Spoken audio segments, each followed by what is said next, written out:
Hey everybody, it's Mike. Welcome back to the stream.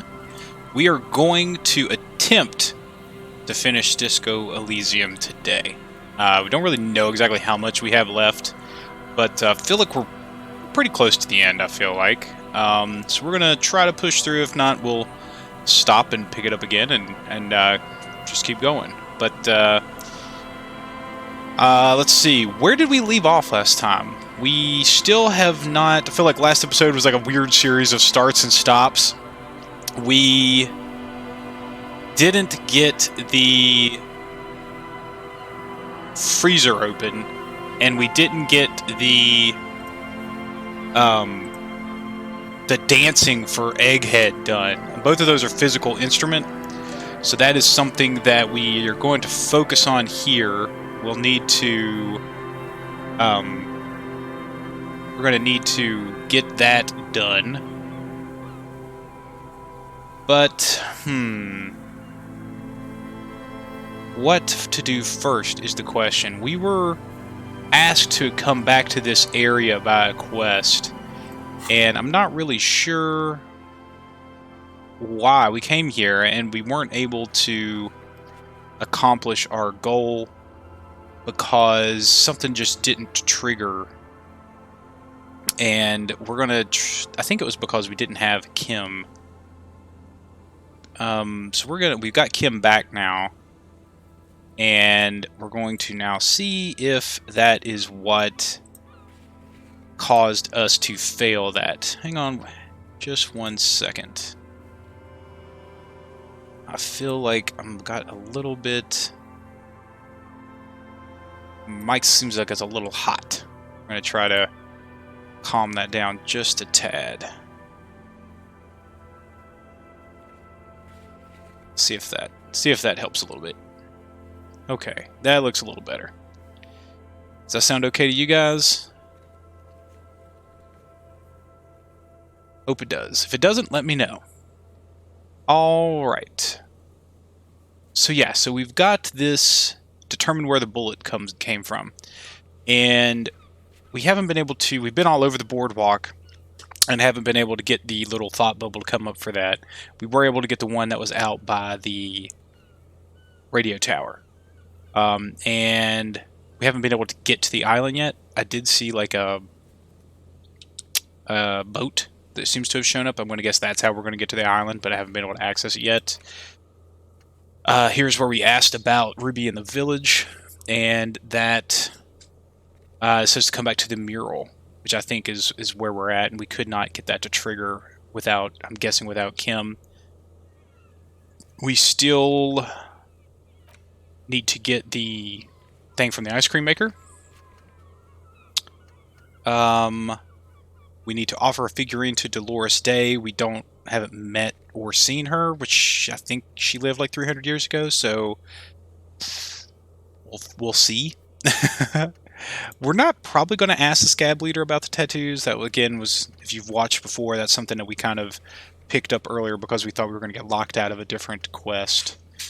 We still haven't had Asil talk about her associates after you've helped them set up the nightclub, so that's probably going to be a little while. Same thing with Noid. It seems like we're going to have to resolve that before we get something. This is all those are kind of connected. We still have not found the murder weapon. We still haven't found my gun either. And we still haven't sent the victim's body to processing. We're going to try to do that today, unless something else comes up. And then we still need to find some armor pieces. So that's not a lot. But it is a new day, so I'm assuming we're going to pick up some more quests today. So we are going to also probably put points in physical instrument to try and finish these quests. We'll try to finish Egghead. We'll try to finish the ice cream maker as well. We'll also have the barred door that we might be able to get into if we get it up high enough. So that's good. At least we're going to knock out several. The problem we have right now is that we're doing a Wasteland of Reality, which gives us a -2 to physical instruments. So there's really no point in us trying those those checks again until we finish this.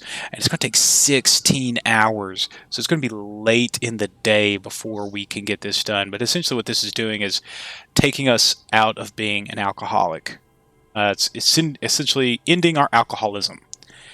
We might be able to jack our physical instrument up enough to compensate for that, but that's a big thing we got going against us right now. We can't swap it out. I wish we could, because we could just go do the checks and then come back. But if it's taking 16 hours, we'll say 17, right? 16 hours and 57 minutes. It is currently 8:07. So that would mean 12 hours would be 8:07 p.m. So we're talking about midnight, which we never stayed up that late. But I think all those physical checks should be available to us after at or around midnight. Barred door, yeah, I don't think any of those are people. Egghead and them seem like they're still up that late. So let's just go ahead. Let's go and see if we can do this bullet check on the boardwalk.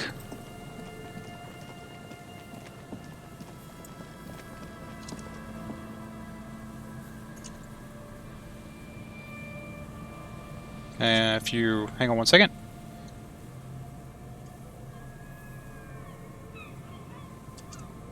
Alright, yes, let's check the boardwalk for our bullet location, or shot location. I'm running around with these two. So it must not be here, it must be somewhere else. I'm guessing it is tied to this mural as well. And again, it's just very interesting. Maybe you couldn't do it at night, that I wasn't able to get in there. But we'll see. We'll just keep looking. That's all you can do. Don't see anything here. It's got to be with the mural. Maybe this guy's involved in some capacity and he was already gone when I came. Why do you feel like I know this place? Could Ruby be... Oh, dang it. Could Ruby be in there? Okay, now see, we have a prompt with Kim that we didn't have before. I'm guessing, you know, obviously he wasn't here, so... In there, question mark, she could be, or she could, or he points behind you. She could be in the identical ruin over there, or in that boat shack, in that church tower, maybe. Why single out this one building? Shivers. Impossible. Wow. Found the empty trap. Heard Lena's true story. Reconstructed the execution. Death notification. I wonder what that was. Found the jacket. That's a... Wow. I don't have a high shivers, so I'm glad I did all this stuff to really get those modifications. That's a white check. So let me see if I've got anything that'll increase my shivers. So I don't want to have to waste anything else if I can avoid it. Okay, so it doesn't look like we have any downs modifications, so we can just slap whatever we need on here. Boom. That'll give me a +1. There's another one. It's a +2. Try to make this like as foolproof as possible.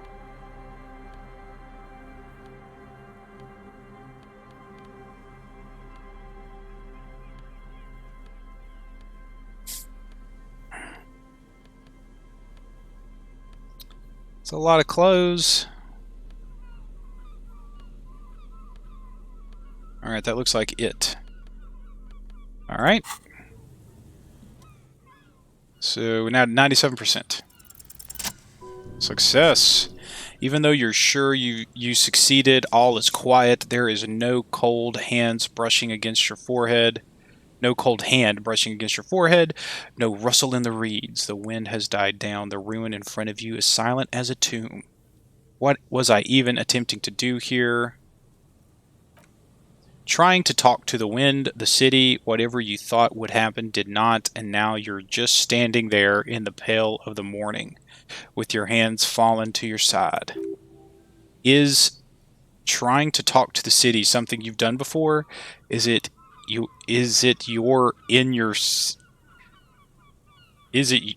I'm guessing that's supposed to be. Is it in your secret repertoire? A trick for when you're out of ideas. I think that seems like a good trick. Turn to the lieutenant. She could be anywhere. How do we find her? How do we? I was really hoping she'd be in the village. The lieutenant sighs, then gets a hold of himself. Okay. She's probably north of the village, and this place is a peninsula. He looks north. We already scanned most of the outdoor areas on our wild cryptid hunt, so we have an understanding of the geography at least. And then there's the church. He looks at the bell tower.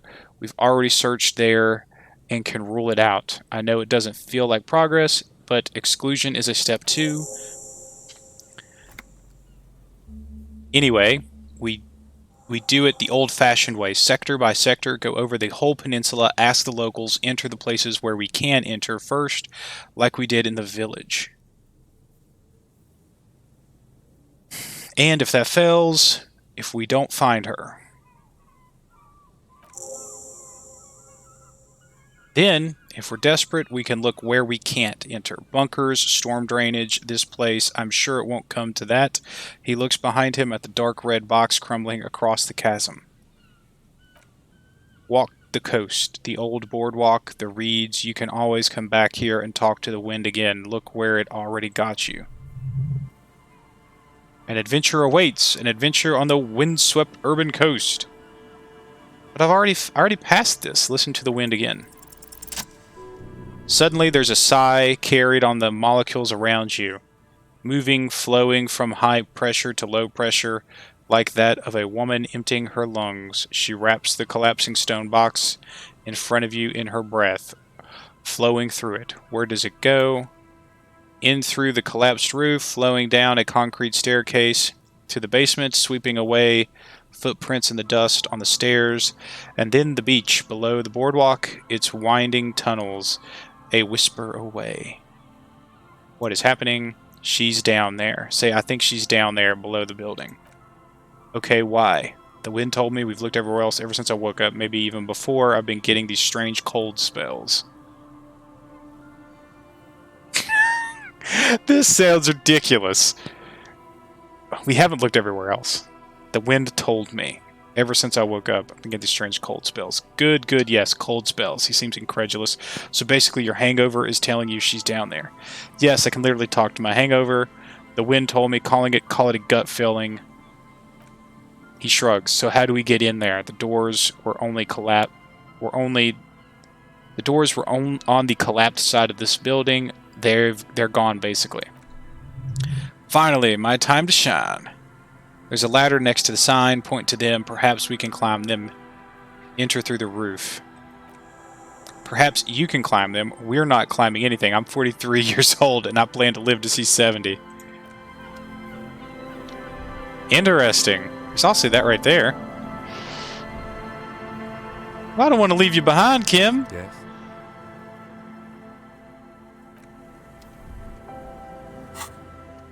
Look for Ruby on the coast. Climb.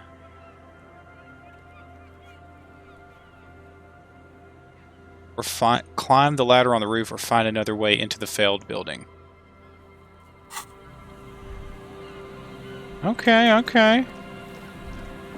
Let's go look at this before we climb the roof.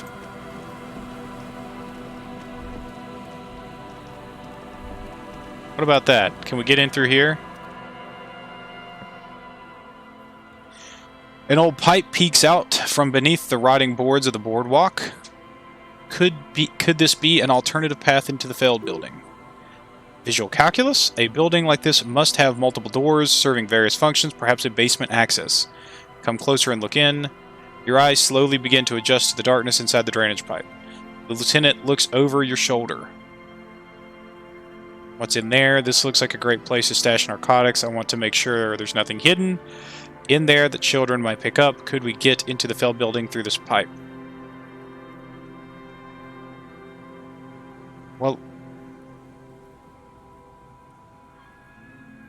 could we get into the failed building through this pipe? Given that this isn't a martial arts thriller, a grin flicks across his face. It's highly unlikely, and not without risk to your health either.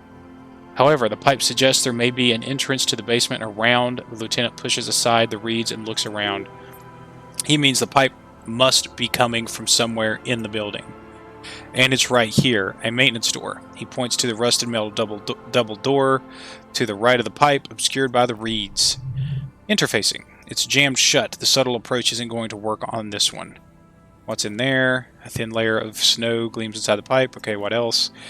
As your eyes adjust, you see some trash, crumpled up newspaper, cigarette butts, someone half-heartedly spray-painted skulls on the right side, and nothing. Broken glass from bottles thrown against the walls of the pipe. A syringe. This looks like a place to stash narcotics. I see. Another stop on your crusade against narcomania. I was hoping we were in pursuit of a murder suspect. Well, that was a little passive-aggressive, Kim. Physical instrument. Very low. Broke into communist apartment. Ay, ay, ay. Try to pull the door apart. Okay, so that's another physical instrument check that I need to pass. That I can't pass unless I unequip. I can unequip that. And then I'd have to re-equip it to finish it. That'd be a complete waste of 2 skill points. Wait. Is it a cost of a skill point to do that? I don't remember. Does it cost a skill point to stop researching a... I don't think it does. Let me do a quick Google.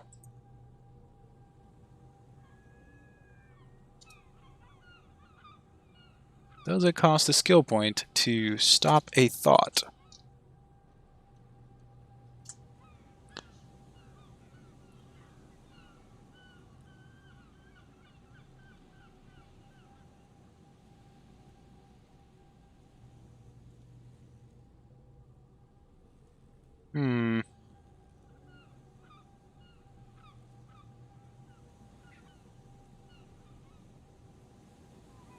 Well, let's just run a test, because this isn't like a... This is not like a save scum situation. Let's save it.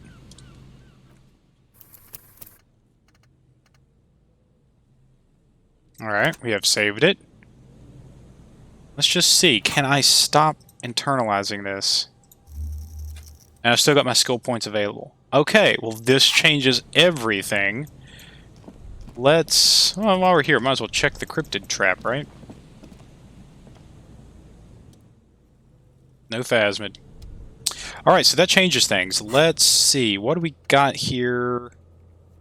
What checks do we have available? We've got... Map is what I want. We've got the egghead one. We've got the barbell. And we've got the barred door. And we've got the drain pipe. So I should try all of these, and then we will...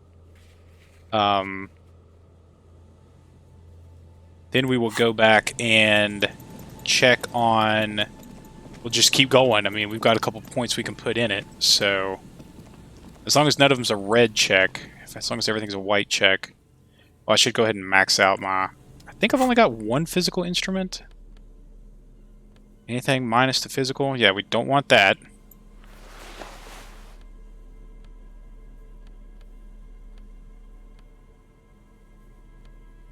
Right, it's physical. I think it's that shirt.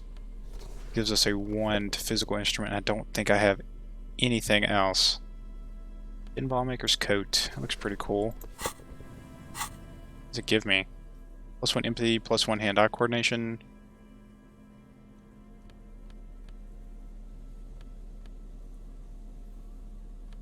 Pretty sure that is the only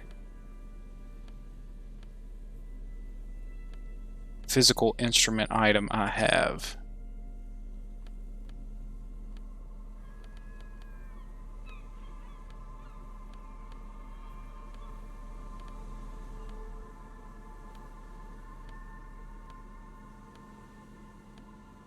Yeah. So I'm not taking a negative over here anymore, so that's good. Da-da-da. Nothing here has given me negatives, I don't think.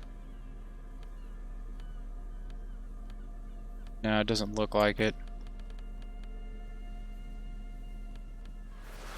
It's a plus pain threshold.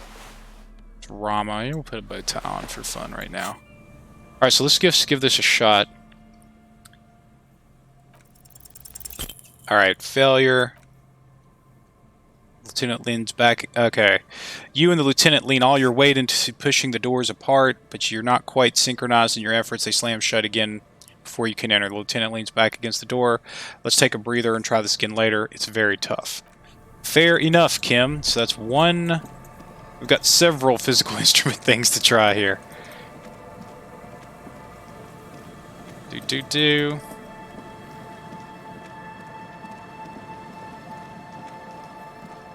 Might as well maximize our skill points, though.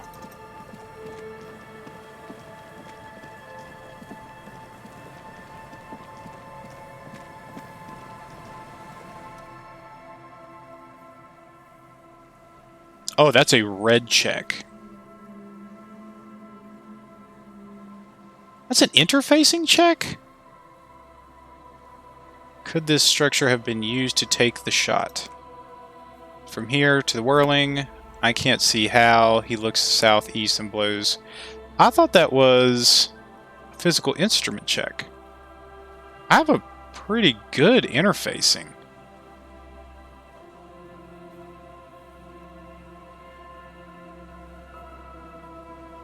Huh. Yeah, it's a 7.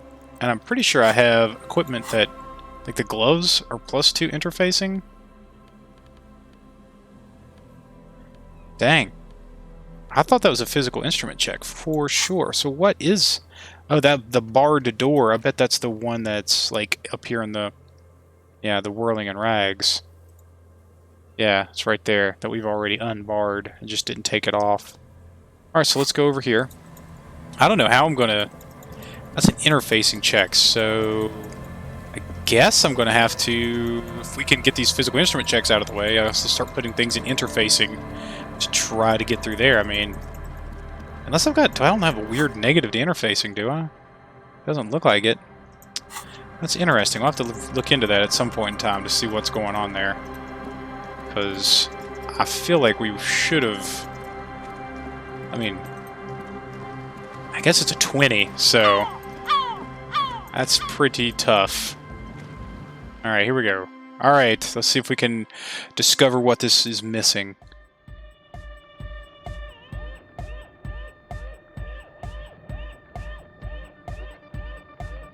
Alright, Egghead. Good morning! Yeah! Hey, we got an even. Pump it up! Pump it up! Pump it up! It's a challenging check. Still a failure. Alright. I think we can do the barbells again. We might as well go try, because, I don't know, it's experience, right?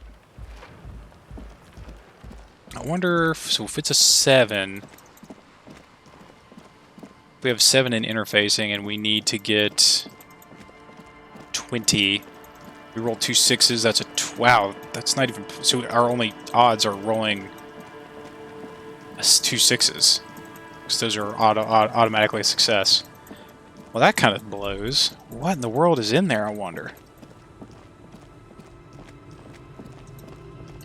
Really hope I can start putting some points in interfacing, because...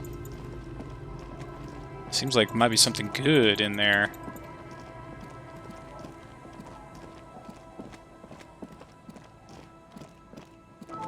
Do.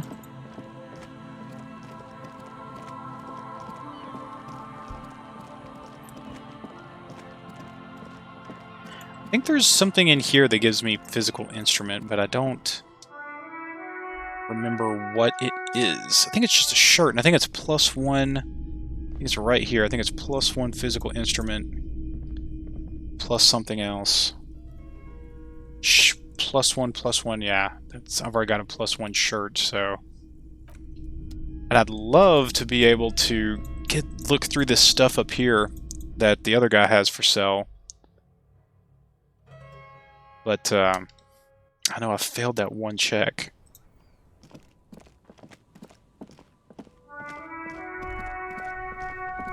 What's in here? You keep coming back. That's good, officer. Keep browsing those +1 clothes. composure. Keep saving that economy. Is there anything else in there? No.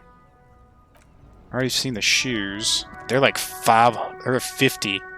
Reaction speed, hand-eye coordination. No, not interfacing. Oh, and there's this weird thing that I failed that I need to retry, but it's locked. Conceptualization. 100% guaranteed. Well, where are we going? I think we're going back to the gym. I think that's where the physical instrument check is. Bar door. Barbell, yeah. That's up here.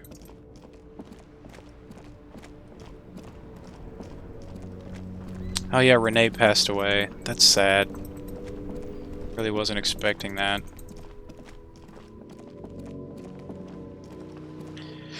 We'll take a real quick break. I'll be right back. Hang tight.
Alright, we're back.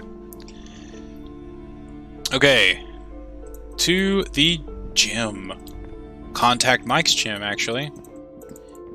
See, I don't think you can interface with that door again to try to get the one that's there. It seems like sometimes there are ones that still show up, but you can't do them anymore.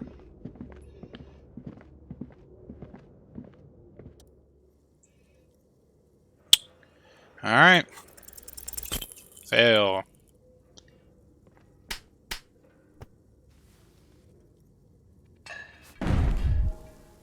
Now I'm damaged. Not good. Managed to hoist it off the ground, but your barbell feels wobbly and dangerous. Your hands slick with sweat. Turns out you're no beast, just an old man with bad form. Seems like I'm a little out of shape. Maybe these gloves just suck. Whatever weightlifting is for the intellectually impaired. Yeah. Proper weightlifting gloves would definitely afford a better grip. The lieutenant agrees. Okay. So, I don't know where you get proper weightlifting gloves. Alright, so that should... We've tried all of our physical instrument checks. Barbell, ice cream maker, egghead, and... Come on, this thing doesn't scroll very well, does it? And drain pipe. So we're going to reset them. Physical instrument. Level it up. Okay. We're going to save our other point. So that should have just reset all of those checks. And they did. Okay. Now we're at an even. I wish there was a way to get just a little bit more, but see what happens. Hey, we did it! Success! Look at that, Kim.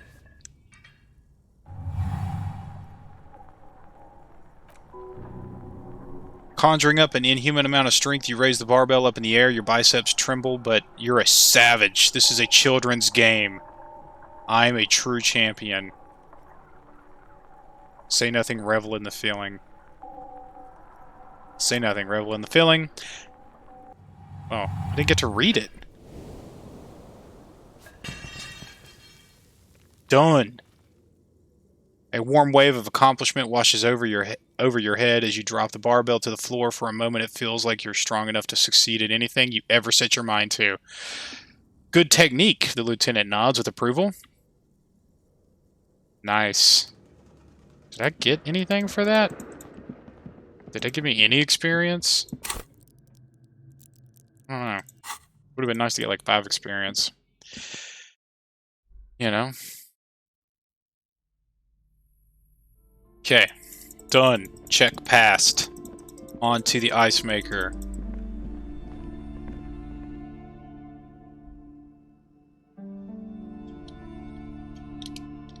I really hope I pass the ice maker this time, because it's gonna suck running all the way over there and back. Keep trying to keep adding points.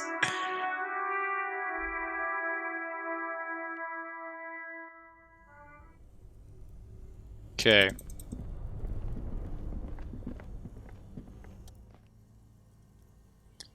Machine is unplugged. Better grip with gloves. Got the die. We're at 72%. Yes! Ice groans and howls under the strain of your giant convulsing multi-tool until the lid cracks open. Darkness lies inside, but you can faintly make out an object intricate and foreign, left there for a sub-zero beauty sleep. A filament memory with the words off-site copy written on its side. Take the filament memory. You gently lift the cube from its frosty bedding, careful not to damage it. We should take it back to Miss Lucannon Kildee as soon as possible. I'm not sure how well unused filaments tolerate room temperatures. Interfacing, yes, but aren't you curious to know what's on the precious filament? There's a radio computer upstairs. No. We're going to take it back right away so that hopefully it can help her. She's the one that needs it, not us. I'd like to know what's on it. I'd love to know what this game is. It sounds really cool. Does it look any different?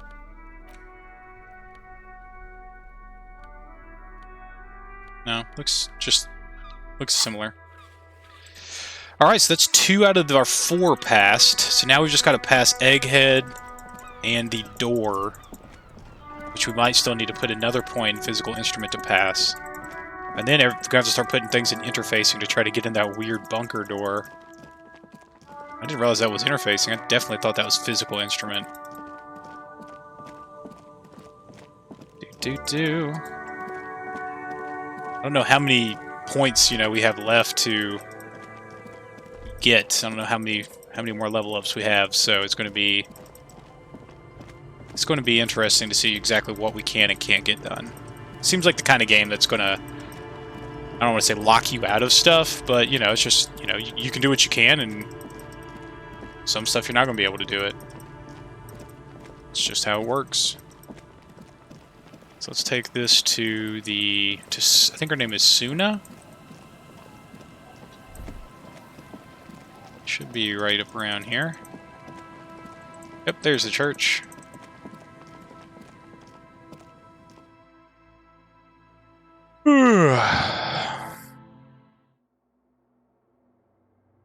Yeah, I'm going to try to walk, not run. That's what I said when we came in here. I've already run in here, so I've probably already screwed it up. Alright. Your filament cube. Yes, what is it? Yes, what is it? She doesn't look up from the keyboard. About the offsite copy you asked me to bring. Have you seen anyone suspicious? Say a woman named Ruby. About that offsite copy, I brought you the filament. Thanks. She takes the filament, inspecting the metallic tape on its side. Looks like it's the one. What's going to happen now? Now I'm going to print it out to see what's left on it. She's already inserted the filament into the radio computer's core, ready to close the door. What are you even hoping to find? I have a theory, she says. As the filaments click into place, Lintel was able to divine the location of the anomaly from this broken copy. I want to repeat their calculation on this, only this time with better equipment. Watch, she says, and presses print on the machine's keyboard. What an intricate display of failure. The paper starts spilling out with ink, soaking it in a gleaming blackness. Not a single line of data stands out. This is wrong. Machines shouldn't behave like that.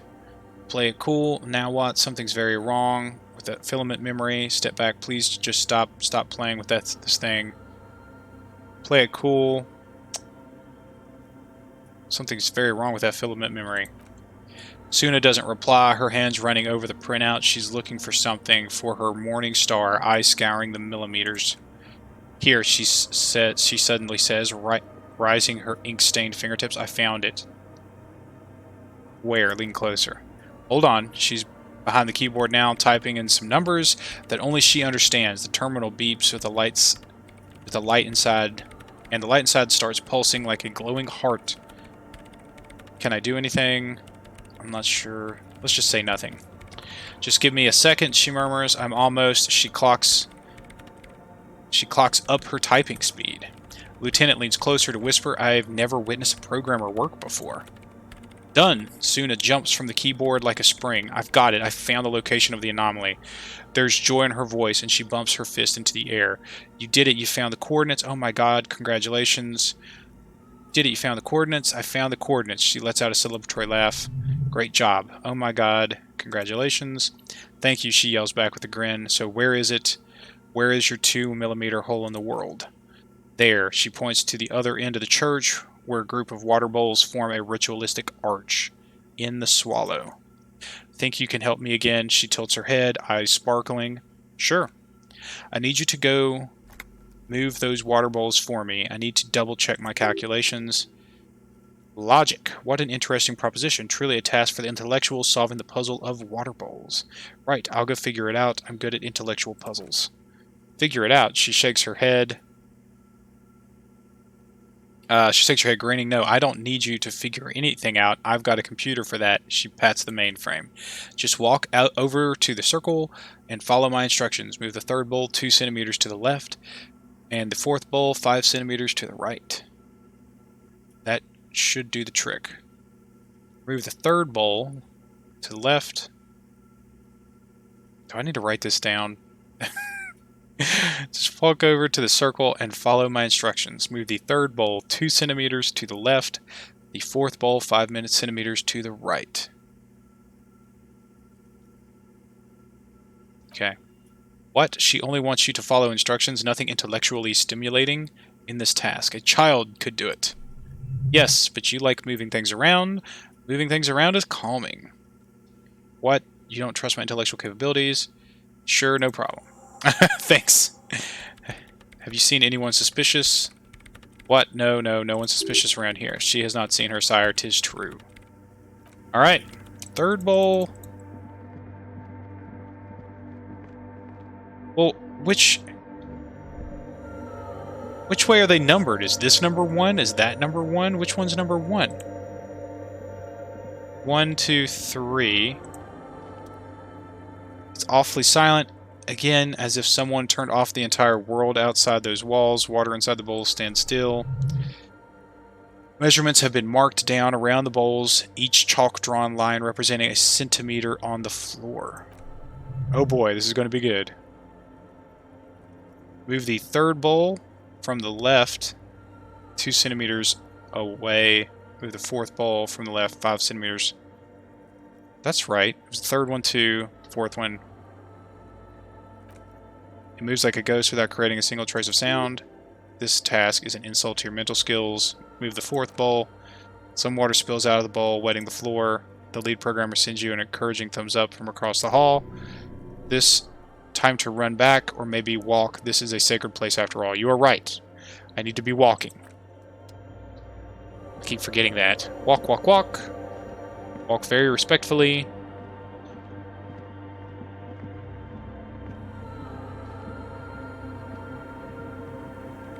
Yes, what is it? I have moved the bowls. It was mind-numbingly easy. What's next? Great, everything should be aligned now. She stops biting into her chapped lip. What's wrong?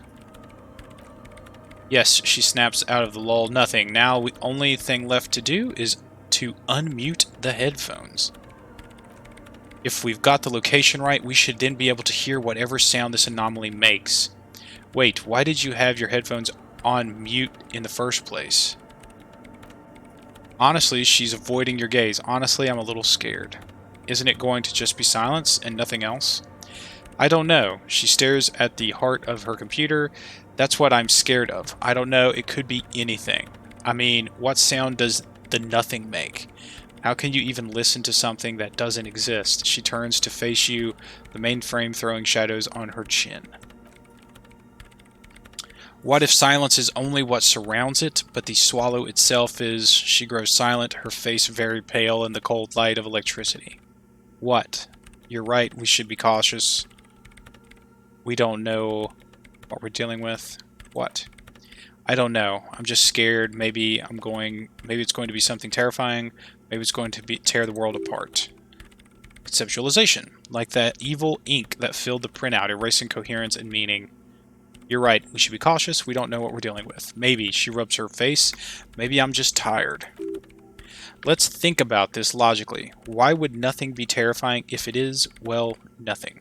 Why assume that something that has no presence, existence, or qualities has to be terrifying? Hey, I don't think It's scary, but we just have to face it. Hey, I don't think I want to do it anymore. It seems too dangerous. Why assume that something that has no presence, existence, or qualities has to be terrifying? Because it reminds us of death, and we humans tend to think that death is pretty scary. It scares, but we just have to face it. Yeah, she breathes in. You're right, let's do it. She puts on her headphones, ready to press unmute on the keyboard. The lieutenant takes a step back, and then nothing. Nothing happens. As soon as Lieutenant Kildee presses unmute on her keyboard, nothing but silence. You can hear some small animal crosses the floor in the chancel? It's the quiet in the sanctuary. You can hear some small animal cross the floor in the... Is this supposed to be chapel, maybe? I don't know. Say nothing. She doesn't talk, her eyes closed and brows knitted together in a state of deep focus. One hand cupping the headphone. Well, damn it, she lets out a loud sigh before tearing off her headphones. She's still avoiding your gaze. Well, at least the world seems to still be alright. Come on, did you hear anything? No, of course not, she says, clearly disappointed. Nothing happened, let's move on. Despite her fears, she was hoping for something extraordinary to take place. What do you mean, nothing happened? Did you find the swallow? No, she rests her face on her hands, massaging the forehead. No, my hypothesis was wrong. According to this, I should have heard something if I got the coordinates right. Like I said, silence is only what surrounds it. But this, she raises her head, staring at all the machines that litter the church, cables coiling up on the floor like pests. This is just another failure. Silence sounds like silence. That's all it is. You can try on the headphones, see if you can hear anything, but don't get your hopes up. This can't be it. You should have a listen. I actually have a really good perception. Let's jack that perception up now. I got my perception boots. Actually, might be the only thing I have that is perception plus. I think it is. I really hope that passes because I don't want to have to try to put another... I'm spreading my points really thin right now.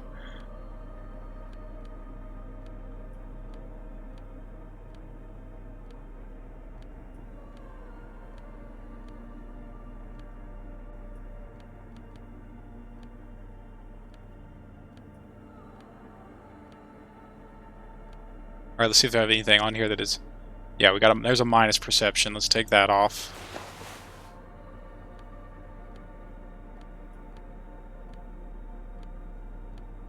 Okay. That'll help. Yes, what is it? 92%. Success. Everything disappears. You are draped in silence like a drowning man staring into his puny little headspace. And then the pressure changes. What does it mean? It feels like flying on an aerostatic, or when your ears pop, or like a subtle difference in the atmosphere, a weather change hanging in the air. What if the sound you're looking for is too low for you to hear it? Suna, take off the headphones. What if we just need a better sound system? Oh, snap. We need to join forces. A better sound system, she replies. All right, but where would we get one? Suddenly, a rhythmic beat permeates the walls, causing a small patch of decorative stucco to crumble onto the wooden floor. They should really allocate some renovation funds to this place, murmurs the lieutenant, inspecting the damage done to the arabesques? No, what they really should do is shut down the disco men for disturbing the neighborhood peace. Yes, but they could help us with the speakers. You mean the speed freaks? She closes her eyes as more dance music invades the holy silence of the sanctuary. Of course, the speed freaks. They have a fantastic sound system.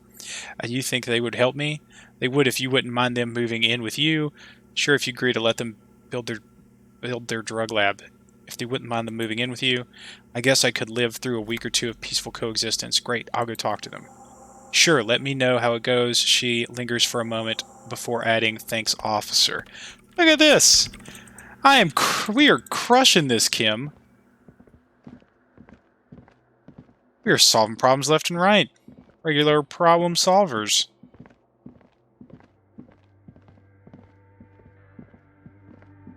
Okay. Now let's go see if we can solve Egghead's problem with our physical instrument.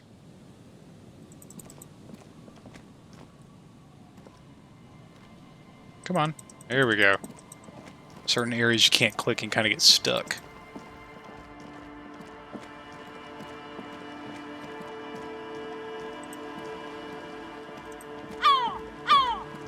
It's a very loud bird. Alright.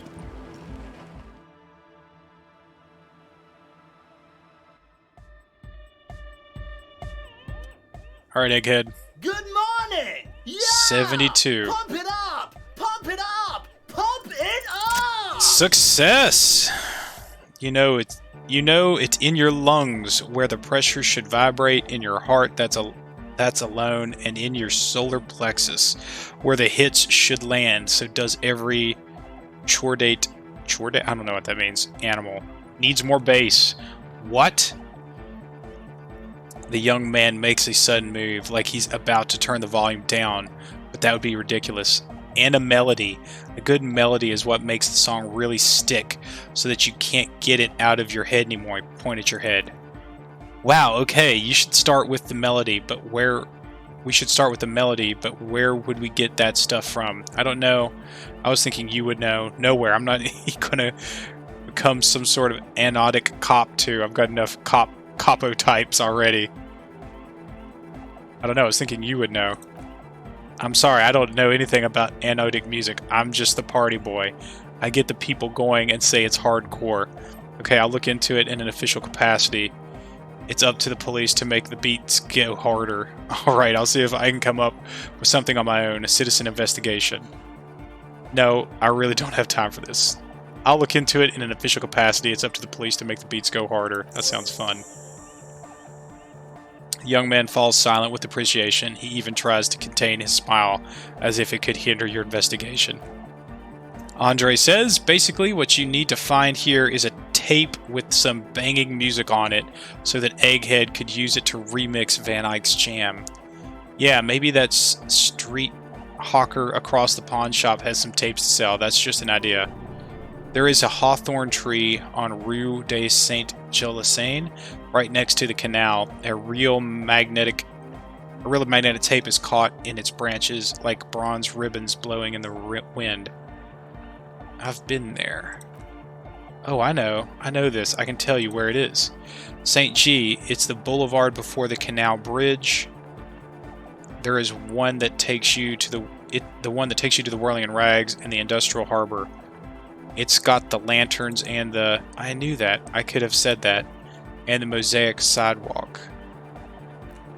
But it's all blocked off with that stupid traffic jam right now. Which feels cold. Does it? He looks around looking for the cold. Anyway, that's all yours. Figure it out, Cop Man. Cop Man! Yells Egghead. Alright. Goodbye, Egghead.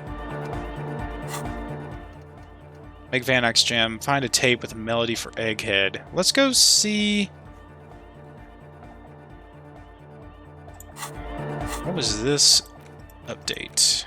Report back to Andre. Okay. Let's go see if we can find that tape real quick before we continue. It seems like it's... I really need to get done with these physical instrument checks so I can start ticking off my alcoholism thing. So let's go see if we can do that real quick. Because I would like to not be an alcoholic anymore. Turning my life around, one check at a time. Yeah, that's 3 out of 4. We're doing pretty good. We're still just at 28% chance here. Looks too exhausting to even try. You'd only bloody your fingers on the rust. Ay, ay, ay. This is our last ability to increase our physical instrument.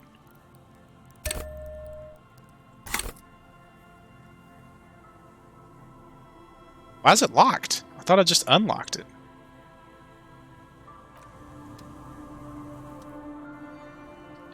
Ooh, it's even. This brings up a very, like, precarious situation where we haven't really done drugs. But we could raise the learning cap on the physical instrument to try to get in here if we fail this roll.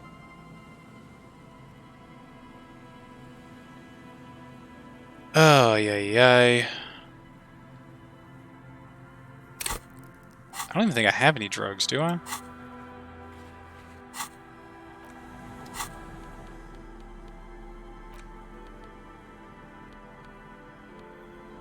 These are all just items, tools.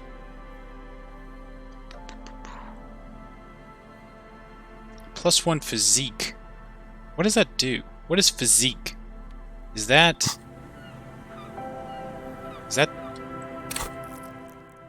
That is this.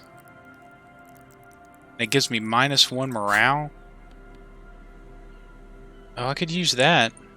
But he hasn't drunk anything this whole game.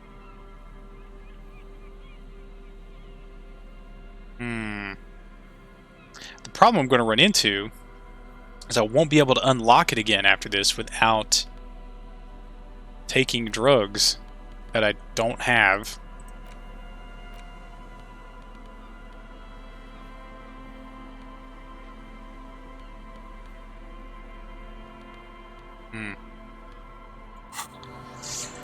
Whew, this is a challenge, not gonna lie.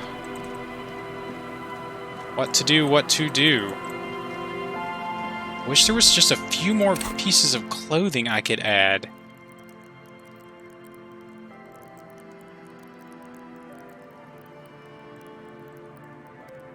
And I could take a drink. That'd give me probably a 50-50 shot if I did that.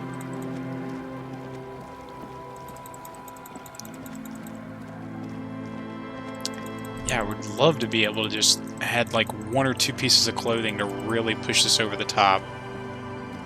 But I don't. Can't, and I haven't seen any more.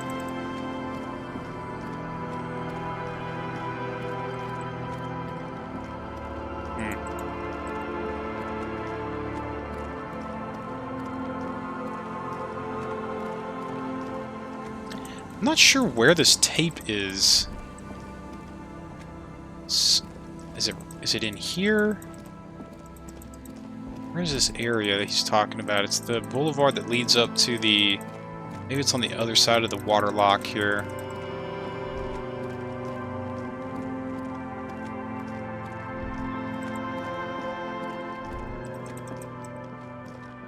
Talks about a tree.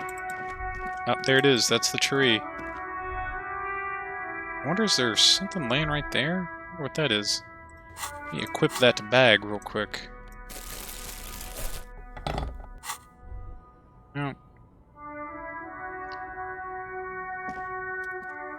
The hawthorn tree en route to St. Gilles, bronze-colored ribbons of magnetic tape are caught in the branches, fluttering in the breeze. Just like promised, you've stood here for what seems like aeons, guzzling the sickly fumes of lorries and carriages. Piss off, nature. Good hawthorn. Disentangle the tape. Multi-tool is truly multi. Good hawthorn. Patting the tree reveals a small sticker which almost has been worn to oblivion. It reads, RCM Emergencies Desk number 8102 underneath the slogan, Mankind Be Vigilant. You tree-hugging pansy. The bronze ribbon twists around and within the branches in an intricately natural pattern, but there's something. What do I see? There's a twisted logic in this mess. You see the ends of the ribbon, the way it flows, how it twists and turns. It's all starting to make sense. It'll be easier to remove now. Cool. Got it. With slow and deliberate motions, pulling, bending, and unraveling, you manage to extricate the magnetic tape from the branches. It curls up into a mess inside your pockets. If only you could find a way to re-spool it so that you could hear what's on the tape. Maybe Roy from the pawn shop can help you with this. Lieutenant looks at the mess in your hands only after you successfully cleaned up the branches. Does the curiosity get him? What's the tape for? It's for Egghead. I promised to make him a Van Eyck's Jam hit as a bit... His Van Eyck's Jam hit a bit harder. Maybe this tape can help. How? It's broken and unspooled. Do you think your new buddy knows how to fix it? I think at least one of the Raves would know how to fix. I'm not sure, but I'll find out. Maybe Egghead can point me in the right direction. I think at least one of the Ravers would know how to fix a broken tape if they want to set up a nightclub. You could also get it fixed at the pawn shop across the street. We shouldn't waste our time. He looks at his wristwatch a little impatiently. Good idea. He might have the tools, the tape projector. The pawn shop uses similar tape. Yeah. Cool.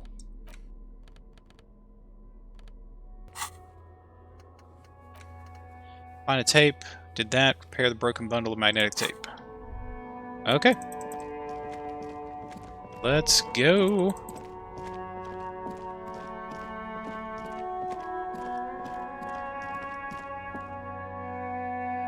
Really am... It's like the Hulk, right? Like the Hulk, Bruce Banner doesn't want to be the Hulk.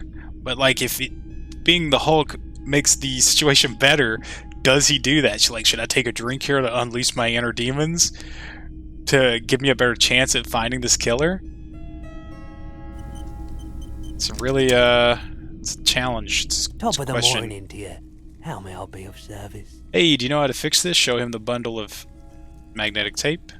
He looks at the bronze-colored bundle in your hand. You mean re-spool it? Yeah, I can do it. But great. Could you do it, please? This is important. I need to be able to play this tape for someone. He slowly finishes his thought. But I'm not some Mr. Fix-It. I'm a pawnbroker. If you want to pawn the tape, sure, although it looks pretty worthless. Wait, but you tinker with film tapes all the time. Isn't that the same? Worthless? It's not worthless, Roy. This could be the next big thing in music. Maybe you can help me with some other way then. Wait, you tinker with film tapes all the time. Isn't this the same? No, it's different. Those film tapes actually mean something to me, but this is just a worthless bundle of old tape. Could be the next big thing on the local dance music scene. Huh? He slowly taps his fingers on the counter. What do you mean? Do you know that old church over the coast? Yes, what about it? I met some young ravers near the place. They want to turn the church into a nightclub, play some weird neo-disco beats there. They call it anodic dance music. I promise to help them with it. Is it any good, the music I mean? Need to funk it up. No, that's the thing. You can't believe how unbelievably thin the beat is. There's nothing to it. No bass. It just goes bazoot, bazoot, bazoot. This tape could make it hardcore. Man, you're really invested in this. He looks at the bundle of tape in front of him. It shimmers under the shop's dazzling light show. Okay, I'll help you out. It's going to take a moment, though, so just sit back and relax. You take some time to look around the store. The play of visuals all around the pawn shop is mesmerizing. Suddenly, Roy turns back to you with a reel of tape in his hand and coughs. Look at the clock. Wait, this took more than just a few moments. That was at least 15 minutes. Wow, thanks for the help. Proceed, take the repaired tape. Yeah, my pleasure. I do what I can for true passion projects. Just try not to use this tape for negative photon emissions. Take responsibility, okay? Nice. Let's see what this thing sounds like. I'm excited.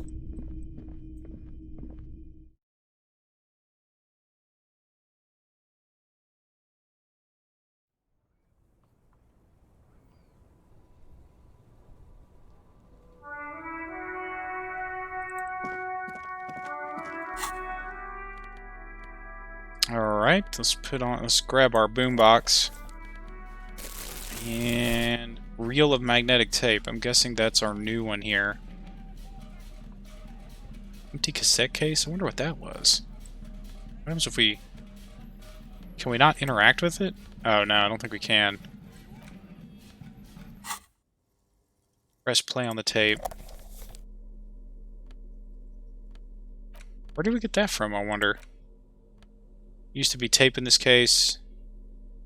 It was destroyed in a fit of rage. Something about smallish... Oh, this is the one we picked up at the very beginning of the game. This bronze-colored tape found in the branches of a hawthorn tree has been reconstructed into a usable reel of magnetic tape. It's pretty fragile, and it's an odd format which doesn't fit into any portable tape players. Nevertheless, Egghead will be stoked. Fine. Aha, you can't actually listen to it. Fair enough. We'll go back to Egghead. Not cool, game. Not cool.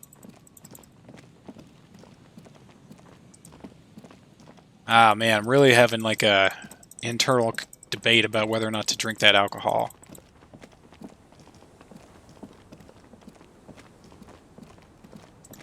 Like, I know it will improve my chances. It really kind of flies in the face of my character. But it's like, if I unlock his superpowers to help solve the case, is it worth it?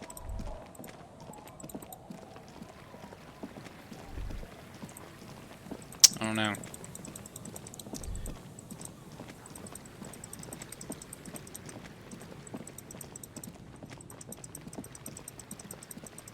Alright, Egghead.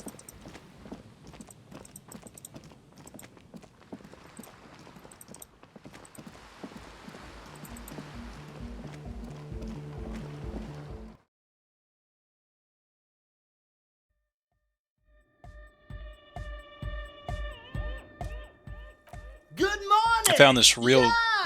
Pump it up! Oh my gosh. Pump it up! Pump it up! Found this reel-to-reel tape. Maybe you can use it to hard up Van Eyck's jam, give him the fixed hawthorn tree tape. Yeah, remix time! His voice booms through the church as he takes the tape and attaches it to the empty reel slot. Tape goes here into deck B. He clicks a switch, the tape starts spinning. Hand on his ear, he listens to the audio through his headphones and shouts, "Wow!" His face lights up with delight. Did you find this from Arno himself? What do you mean? I know, I actually found it tangled up in a hawthorn tree. Listen, I'm just going to show it to you. Ready? Ready. Let's do it.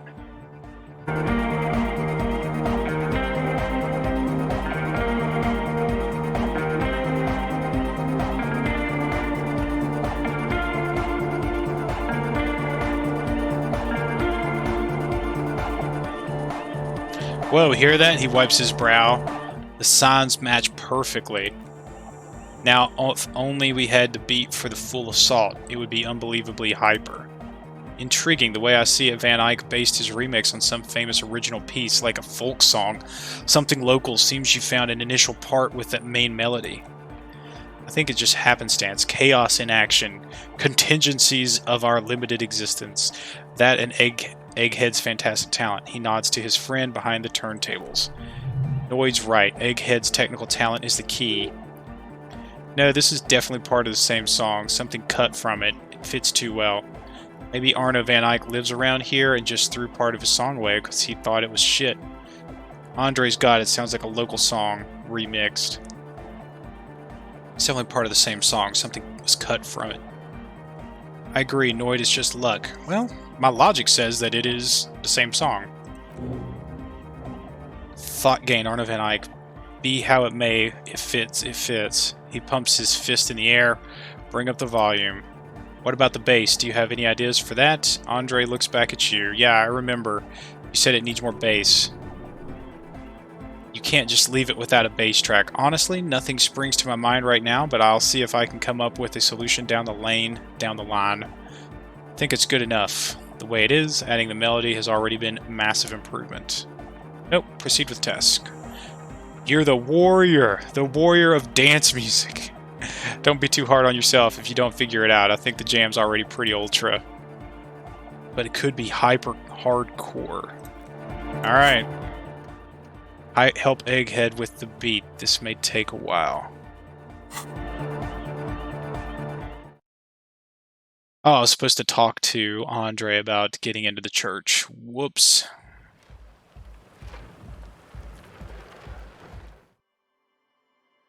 Do I have anything else that he could, like, I could help him with already? Good morning! Uh-uh. Yeah! Pump it up! Pump it up! Pump it up! I guess not. Arno van Eyck. The question won't leave you. Why did this melody line from a broken and discarded tape fit perfectly into a song played by some speed freaks in a frozen tent? Can it be a coincidence? Maybe it's the hand of the man, the machine himself, in his attempt to craft a perfect song. Maybe Egghead is actually Arno van Eyck in disguise. Ike, Egg.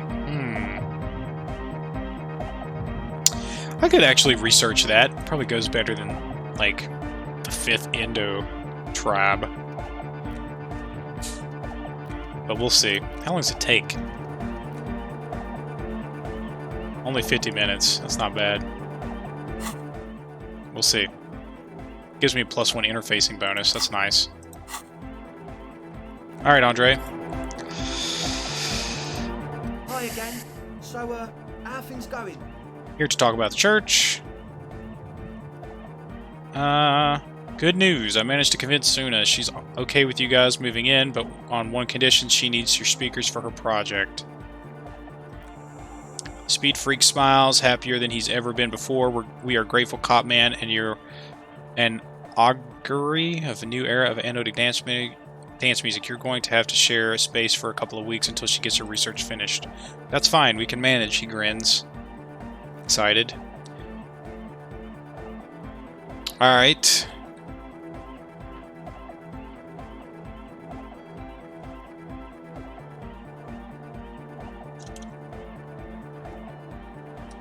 Hang on one second. I'm gonna just looking at one thing here. Okay. And what about the side business? Have you made up your mind? You mean the drug lab? That's not going to happen. It's illegal. You see. Refuse to set it up. Side business? I don't know what you turn a blind eye. Refuse to set it up. Oh man, really? His smile wanes slightly. You're a complete ball buster. Fine. He seems disappointed. We can make do. It's going to take us a bit more to cover. Take us a bit to move our stuff inside. A couple of hours, maybe. Come back later. Andre waves the other speed freaks. Let's get going. Okay. Alright. I'm going to go let my dog out. I'll be right back. Everybody, just hang tight.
Alright, I'm back.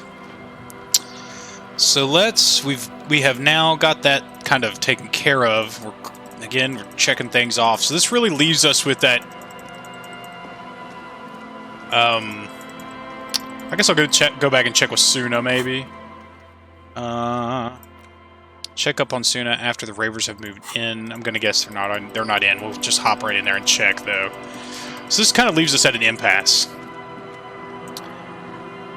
where we need to get into the building, and we are... Oh, wow, no, they are in, I'm guessing. Maybe they're just setting it up. There's Egghead. Where's the other girl? Yes, what is it? How's the project going? I see that your neighbors have moved in, but all I hear is anodic dance. What? She leans closer, eyes knitted together in a puzzled expression. What did you say? You can barely hear her over the thumping of the anodic dance music. I said, how's the project going? I can't hear you, she shouts, pointing at the enormous speaker that's churning out the sound. The music's too loud.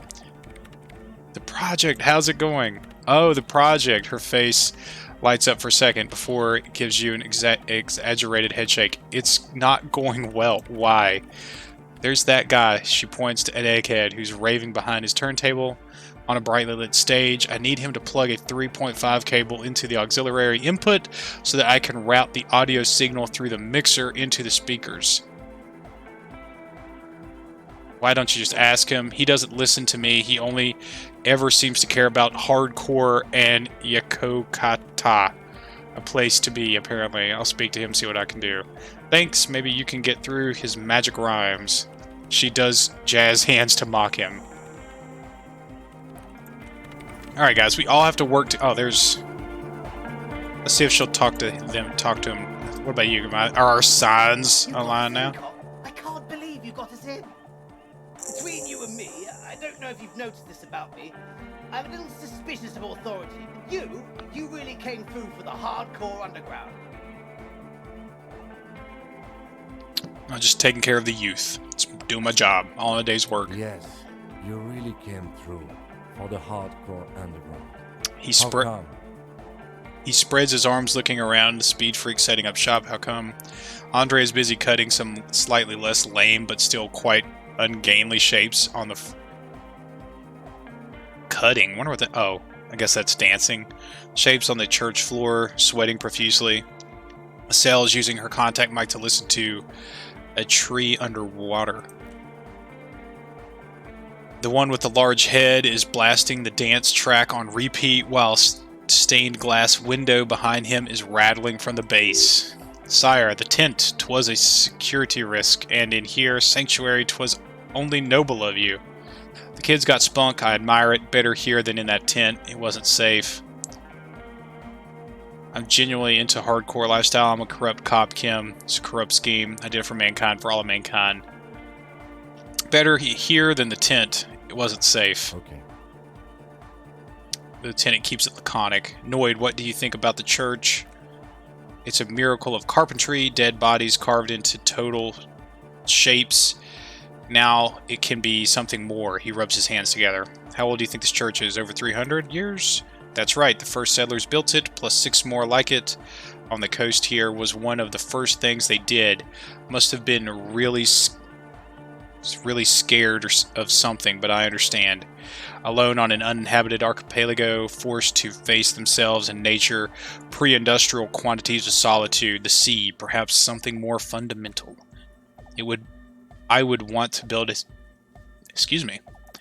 safe place for myself and my own as well. His voice echoes in the wooden cavern of the church. What style of church is the church built in? A cop who's into building critique, he taps a floorboard. Okay, then this is folk DeLoreanism, lawmongerer. It's a subset of early DeLorean architecture. Okay, and what is DeLorean architecture like? Total. Everything between an ancient concrete cathedral and a glass cube is DeLoreanism. This is just a homespun version of it. Folksy stuff. Early mass production. They made thousands like this. Does that help you out? What would a DeLorean building look like? Like that woman there. He nods toward the stained glass window. Vertical, thin, white. A false image of grandeur. The source of the system is up there. You're at the bottom. They really dug that power vertical. Like to show off large and intricate structures, arches, spires, put you down with them. They were really into painting everything white too. Virginal shit, you know? Marriage shit. Virtue and tyranny. Marriage is great. Marriage is sacred. This church isn't painted white. Marriage is great. Marriage is sacred. You're entitled to your wrong opinion. He inspects a pillar nearby with a sharp gaze. This church isn't painted white as far as I can tell. Stands to reason it used to be white on the outside. He peeks out a small window in the dark before the sea wind took all the paint off. Year after year, flake after flake, whitewashed clean, then covered in green moss. Slowly peeled by the wind, your skin crawls from the sensation as you look around. What did you mean, dead bodies? Dead bodies of perennial plants. He taps on the wood. Sigma functions have left this place. It's a good thing we came along. The spiritual collapse has been total. Spiritual collapse? I saw some piglets suckling their dead mother. Have you heard this one, cop man? He continues with waiting for an answer. After a short while, they shuddered and went away. They had sensed that she could no longer see them and that she wasn't like them anymore. What they loved in their mother wasn't her body, but whatever it was that made her body live. End of quote. This is a high quality carcass. Kicks the floorboard. The power of anodic beats and hard base is needed to reanimate it. First, where's that quote from? A Serie's man who lived a long time ago, an ancient hardcore brother. What you're saying is you're not a big fan of the intocentic system. A 3,000-year-old tyrannical regime of history, built and maintained by hundreds of generations of self-appointed intellectuals. He looks around. It's a false core. The way he says it, the false core is invested with 20 kilotons of disgust. But you guys said the Ecclesiastes were all about love and hardcore before, remember? Then I did right not to agree with all that talk about the Ecclesiastes being okay with this then. And you proposed dance music will supplant the system, but you said the Ecclesiastes said I only said unity. One word. Figures of authority always misquote you. He points to his friends. Andre doesn't care about the Ecclesiastes. He just wants the operation to run smoothly, and Egg is a demi beast. You shouldn't listen to what people say. You should listen to what they are. Then I did right not to agree with all that talk about the Ecclesiastes being okay with this then. The founding party doesn't give two shits about this place. Look around. He spreads his arms. They do not have enough love for the human crew to oppose anything anymore. We're on our own. You propose the dance music will supplant this system. Anodic dance music, he nods. Regular dance music wasn't hard enough. And yes, I do. Okay. Interesting. How do you like the glasswork? Point to the stained glass window. I don't. He looks over his shoulder, giving me the evil eye. That's her innocence, Dolores Day. Mind your words. You defend her law, minion. He cracks his neck. She was a mass murderer. What's up with that? Mellow, man, mellow, yells his friend. No one's a mass murderer. This is a house of love. Mass murderer on the floor. But she's the innocence of humanism. Humanism seems to be a pretty big deal around here. Humanism leads to eating sugar and pigs. Humanism was invented to mass produce billions of humans. Billions of humans can mass produce hundreds of billions of pigs. And many, many more tons of sugar. She liked games, her legacy. The thing we're living isn't real life. It's a strategy for some kind of victory. Against a long-dead opponent. But yo, I'm only the Noid. What do I know? But she's pretty. Yeah, but like, who isn't accused of being a mass murderer these days? I do feel there is something terrifying about her. Isn't she supposed to be an embodiment of the world spirit? Wouldn't you say she was, human? Yeah, I'm done. She's pretty. She invented the beauty you're feeling. She and her glass cutters and iconographers. He turns to look up at her face. You set the standard. Alright. Then you meet it. It's effective like that, but it is also very soft of core. That so-called beauty of hers. You're right, I like it hardcore. then it seems like I like it soft because, if anything, but it's anything but soft core, it's terrifying. Then it seems I like it soft. You wouldn't be the first. Millions liked her. The young man frowns. She got those mass murdering lips. What does that even mean? Yeah, but who isn't accused of being a mass murderer these days? No one. Says Arno van Eyck is a mass murderer. The anodic pioneer. Riet Veld is not a mass murderer. He's not accused of mass murder. Likewise, no one says Jermaine Egghead or Andre are mass murderers. You can live entirely outside that suspicion. Billions of people go about not being guilty of mass murderer. That's funny, just not her. I do feel like there's something terrifying about her. Isn't she supposed to be the embodiment of the world? She's a little scary. There is. She's partly repellent and must be taken down before we can begin partying in here. Take her down, crash it. No. Keep it. Keep the beautiful sharp shards. Keep her long face and her hair. Speed Freak's eyes narrow with suspicion, as if he's looking at a man possessed. It's not coming down. People are going to love it. It'll be like our thing. His friend keeps dancing. Plus, it keeps the cold and the rain out. Isn't supposed to be an embodiment of the world spirit. The world spirit does not have a body. It has organs. Hardcore is an organ of the world spirit. These guys are hilarious. This Arno van Eyck track is an organ. The carpentry and glass cutting that built this house are also organs. She's a thief, if you ask me. An organ thief. All innocents are. Would you say she was, human?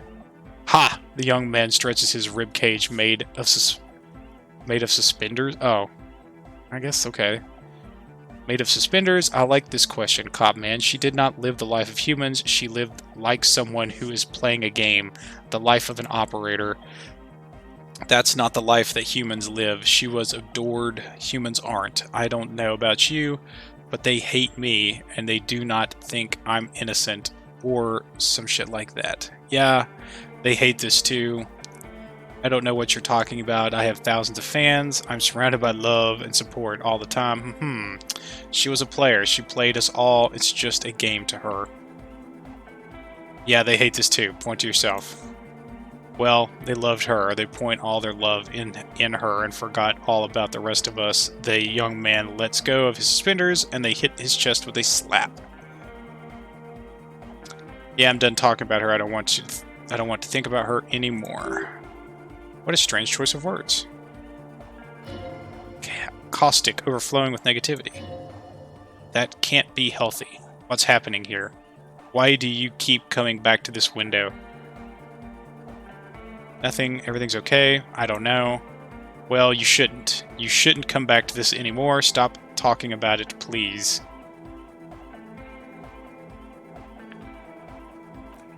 Alright, yeah, there's nothing there.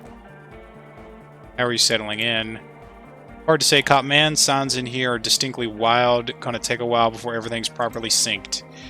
I did get to talk to the crab man, though. You met Tiago. Anyway, he's been giving me kind of psychic rundown of this place. Dude's seen some crazy shit, but he's actually a lot like us. You mean all this mother's love stuff isn't too spooky for you? You mean all his sobriety stuff? What do you mean?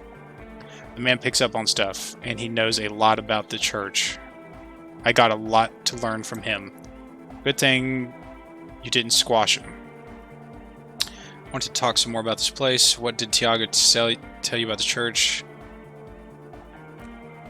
The crabman's been lurking here for a while. He experienced things that give us bad signs. As far as we can tell, the Ubis built this place about 380 years ago as a sarcophagus. Do you mean there's dead bodies here? No, not like literal sarcophagus. I'm just being metaphorical. What's it for? Encasement, confinement, or something they were afraid of. Something new and unheard of on the Isola. He looks up into the darkness beyond the beams. I think that's what the crab man is experiencing when he climbed around upstairs. Like, this is some old world shit the Ubis had heard about and thought the best way to deal with it was to build a church surrounding it to contain it. I don't get it. Contain what exactly? I don't know. It's not something they properly understood either. What it does, but it's what this Suna person is looking for, trying to measure. He nods towards the woman. It'll be fruitless, though. She won't be able to measure it. People like that always want to measure everything. All those things they really can't. Shivers. The wood creaks as gale blows out by outside. Dust particles fall through the darkness, settling down on the age-bleached floorboards. The structure does not feel particularly durable. This building seems less than structurally sound. What makes you think soon is going to fail? Seems to be the trend around here, doesn't it? Can't measure shit like this. It's not like with substance. Less structurally sound. I found a doomed commercial area. Martinez. Maybe it's the same thing. Ubis were trying to contain. Well, if it's without substance, I guess there's nothing to worry about. This building seems less than structurally sound. Nah, it's pretty unsound, if you ask me. They've built a club for anodic music around it instead. He grins. Anodic music will definitely contain whatever we're dealing with. His words echo in the chamber. And if it can't, well, he shrugs noncommittally. Found a doomed commercial area in the Martinez proper. Maybe it's the same thing. The young man rubs his chin in silence, then mumbles, like a concentric ring spreading out the struggling villages. And that is what caused the communards to fail in the defeat of the beachhead. Yeah, a lot of failures has gone on around here. You think has any merit to this theory? He shrugs. I don't know. Maybe. Maybe not. It's not a thing we can answer, cop man. Even I have limits. I'm a limited side person. Well, I guess if it's without substance, I guess there's nothing to worry about. Maybe you can figure things out, cop man. I think we got on a good level here. Signs are synced real well. Talk some more about this place. Why are you suspicious about everything? Suspicious people are esoteric people. We don't go around spilling everything to Johnny Law. They don't call me Noid for nothing. It took us setting out on this whole enterprise to get our signs synced. Why are you called Noid anyway?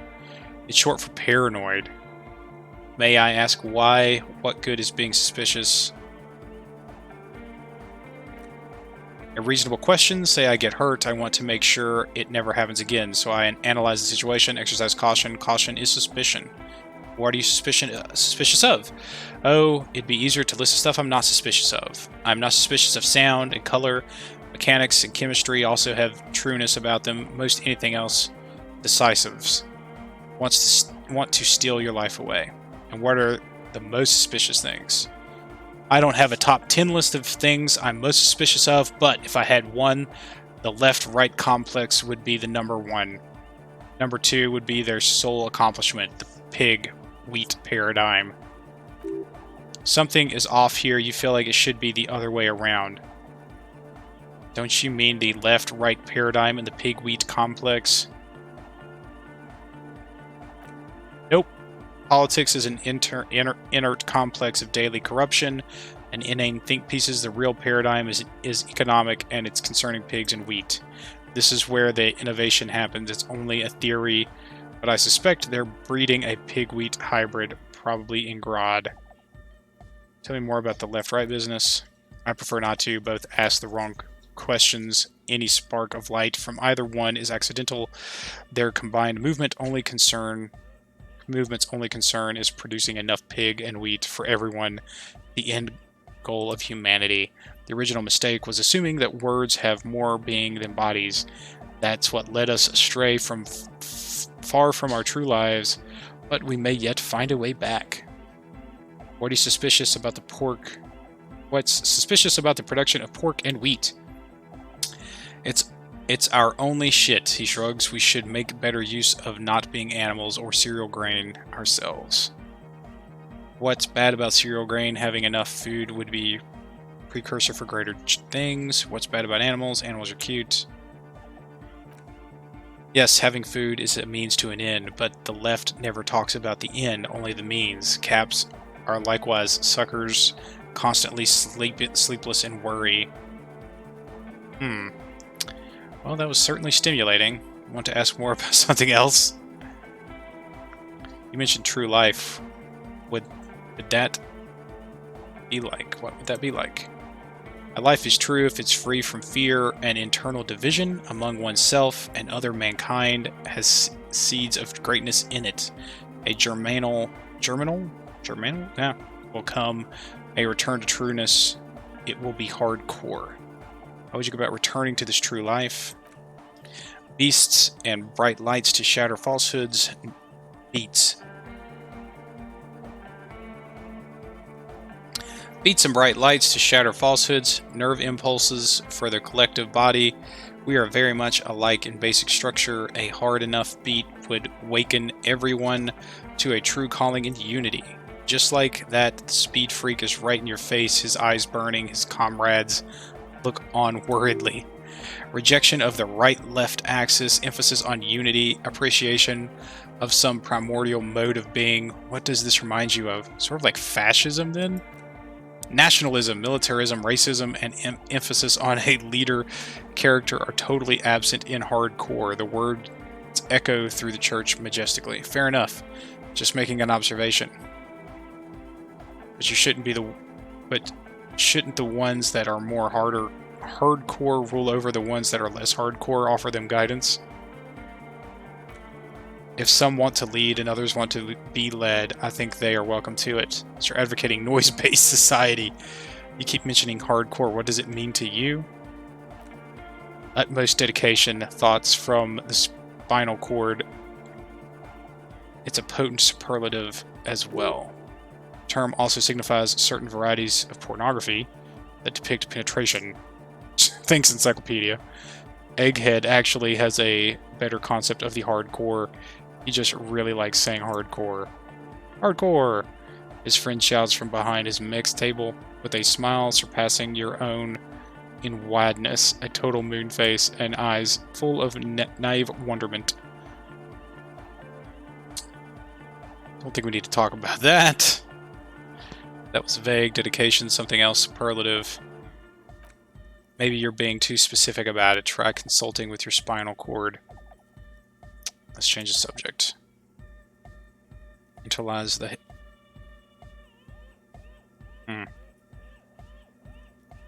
Internalize the hardcore aesthetic. Don't just nod along. Really feel it. Must be a... That's a guy. That's a hard check, isn't it? What's with the clothes? He shrugs. They're hardcore. Look like a woman in those earrings. That's it? They're just clothes. Are they looking... I thought there would be more to it. It's just a style, you know? Normal, hard style. Anyone can wear it. Alright. We already talked about all that. Dang. That's interesting. It's clear you like the hard stuff, brother. The what? Sounds like my stomach is growling. Evening falls. Time has come to take the vows. Vows? The vows of blood and flesh. What is my lower intestine going on about? Lower intestine, the term is metabolic and circulatory system. Okay, what's the hard stuff? Fascism, brother. Okay, stomach, I've made up my mind about fascism. What is fascism, though? Many things, but mostly about trusting your gut. Who does your gut tell you is the source of Revichel's problems? I thought you were my circulatory system. Quit stalling, brother. We were talking about the weakest, worst, most insane things. The weak link. Liberals? Financiers? Foreigners? Leftists? I don't know. Or liberals?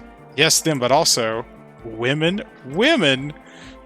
Women. Men of woo.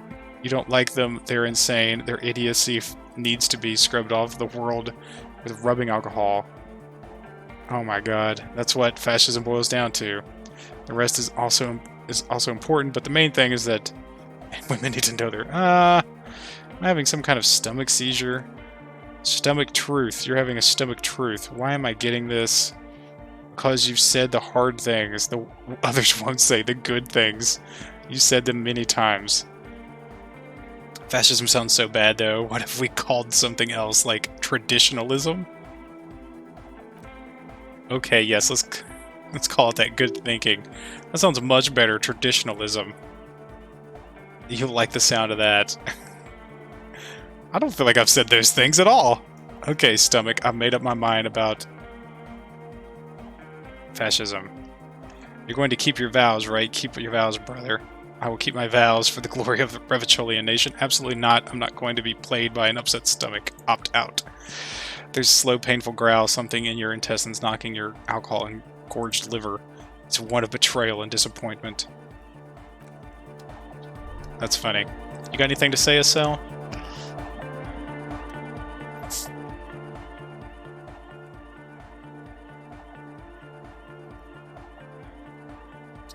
She's whistling a melody, her trusty contact mic attached to a wooden pulpit.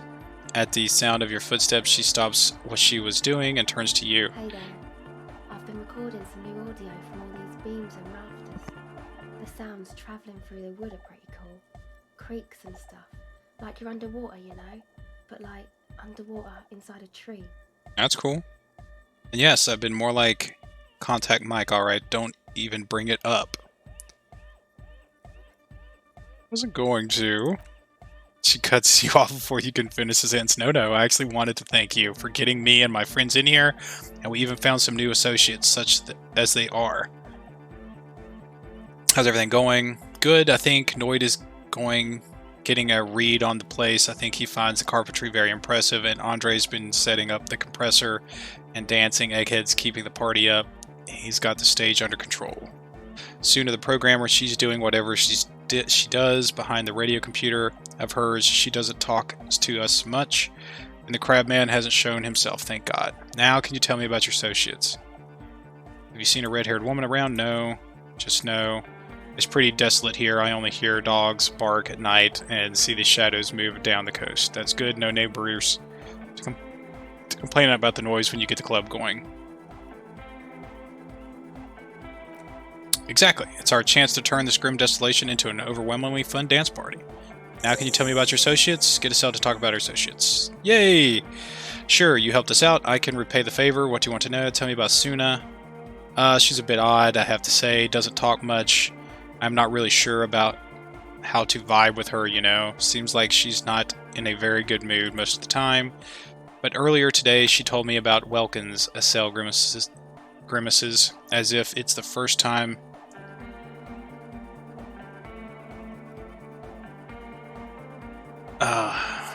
But earlier today, she told me about Welkins, ? Acel grimaces, as if it's the first time hearing the word, and she seemed oddly happy, like she had some idea with those little creatures, some artistic idea. I didn't really listen, I was busy with my mic.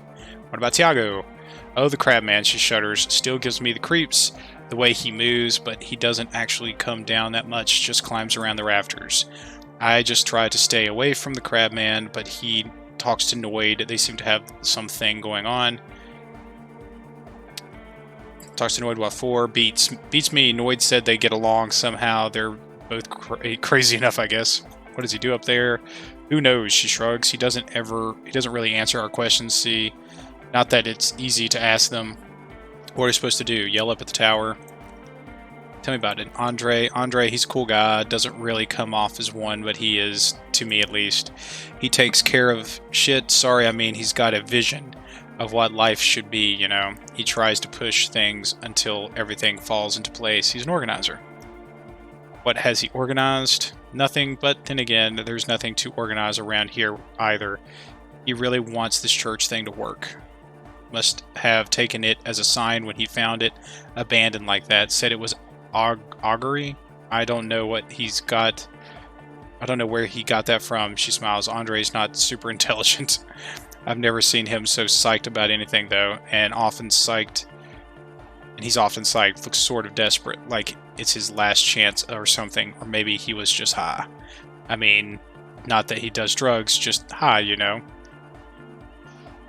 Relax, girl. We're police officers, but we're corrupt, rotten. To the mirror, you can tell us. On life? Yes, anyway. Could it be that he's balding? Him thinking it's his last chance? Is Andre your boyfriend? Let's say... Come to think of it, yes, she laughs. He's some kind of self-destruction mode with that hair of his, bleaching it like that. Probably he wants to get rid of it altogether. Is Andre your boyfriend? Yes, she nods. Aw, I didn't know that. Tell me about the others. What do you want to know? Tell me about Noid. He's a Fabergé, I guess, like the rest of us. Okay, maybe not Egg. I don't know about him, but Noid and the rest are from Farborg, making the pilgrimage up north to visit the Elysium. He's real hardcore about the lifestyle. What does he do? What do you mean do? Like for a living? Yes. He's a carpenter, trained and all. He's very good. He just doesn't have the mindset to work like that in a shop somewhere. Is that because of his beliefs, the hardcore, the ribs, the spinal cord and stuff? Not to sound too dramatic, but I wouldn't make light of his belief system when he's around. Noid's a serious person. He's serious about the lifestyle. What's the pilgrimage you're talking about? It's just something poor Farberg kids do every spring to pass the time. We walk the entire length of the Boogie Street up to Jamrock, or as much as that's possible. Why wouldn't it be? I don't know, man. Have you been down Boogie Street? It's a little bewildering.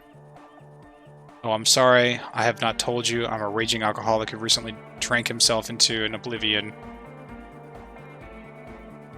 It's so deep he can't even remember what sounds like the biggest street in the city. I'll be honest. Kind of. I'm going to say yes. Well, I am. Okay, then you should go and take a look, I guess. Boogie Street is cool. It's got a lot of immigrants and all kinds of different people. Why just do that if I make it there alive? It's unlikely I'll make it there. Chest pains, need to continue drinking, but thank you. Make it there alive. Yeah, she says in ads, I hope you do. Tell me about the others. What's up with Egghead? What do you mean? What does he think he's doing when he yells all that stuff? Oh, that. He's a party boy. What's a party boy? Anodic music doesn't really do vocals in the traditional sense. Vocals are thought of as rock. That's to say there's a bit of backward. No offense if you like rock music, though. Rock music is cool by me. Pew, pew, swish. Your credentials as the resident future man of Revachol are being questioned. Show her you're hip with the times, Gramps. Rock music is the coolest rock music forever. No offense taken. Go on. Don't have to tell me rock is backward. I am the future man. I am abandoned rock in the 30s. Stupid rock. No offense taken. Go on. Anyway, even if you don't have vocals, you still need someone to say something every now and then, right? To urge things on. That's where the party boy comes in. He basically just stands on the stage and dances and yells how awesome everything is. It's very catchy. I understand people are usually afraid to do things if others aren't already doing them. Dancing makes you dance like sneezing makes you sneeze, or yawning makes you... He looks around a little embarrassed of the enthusiasm of his interjection. Anyway... Where's he from? How long has he been with you guys? Actually, we don't know where he's from or who he is, really. One time we were out partying somewhere in the backwater Faubourg, or maybe even Coal City. I can't remember. Maybe it was Coal City. The worst of the Banlieues, a wretched heap of closed-down mines, even west of Jamrock on the dusty slope of the Montmartin. The remotest possible area of Revachol. No one even wants to exploit those people anymore. Egg was yelling along to some jams someone was spinning all night long. Just kept yelling until it didn't have a shred of voice left. When the sun came up over the mines, there were mines. Yeah, it was Coal City, she nods. Egg came with us. He made this wheezing puppy dog sound all the way back. Couldn't even speak. It was definitely Coal City because it took us 2 days to walk back to Foul. He just wheezed the whole way. We never really asked him why he came with us or who he was. I think his name is Germain. People are sweet, she says quietly. You can see it must have been a great night. A memory causes her to go silent for a moment or two. About the others? Actually, tell me about yourself. Me again? Yes. I forgot. Tell me about yourself. I told you, I'm Silver Bird. There's that phrasing again. I really reminds you of something. What does that mean? It means I don't answer questions about myself, but I'm a police officer. You have to answer me. Fair enough. Thank you. Thank you. Some other questions. Reaction speed. Catch the Silver Bird. Do I have anything for reaction speed? These checks are hard.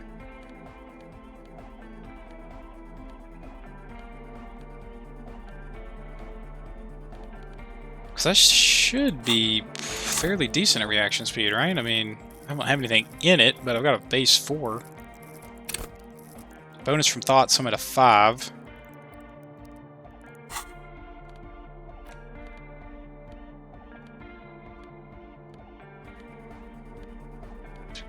-1 reaction speed. +1.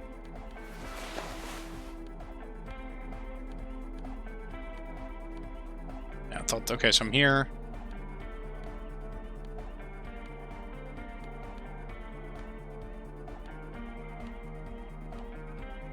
+1.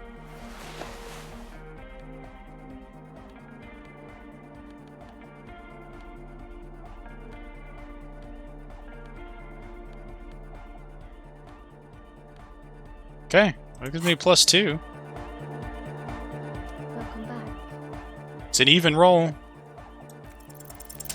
Success.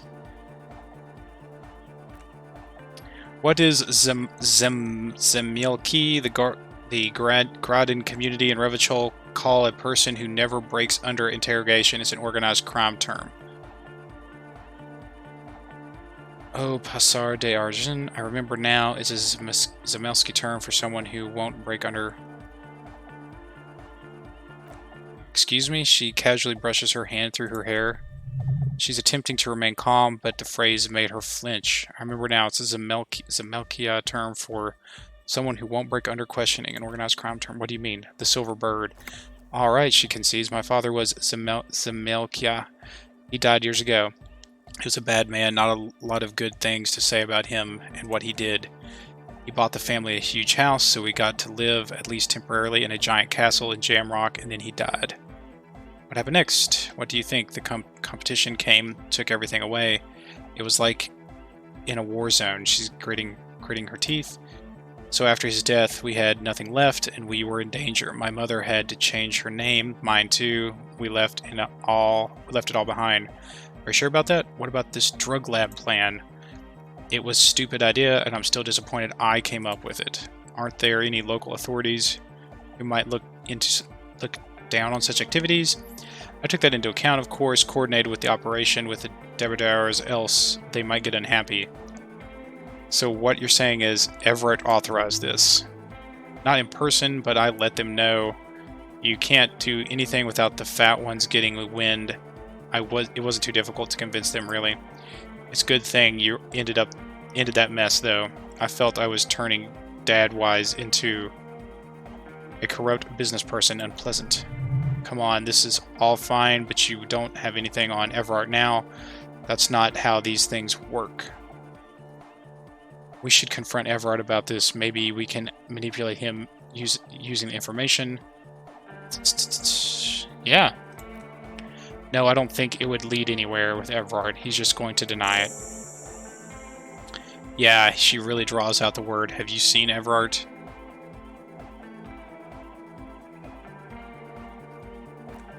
Is there anything else?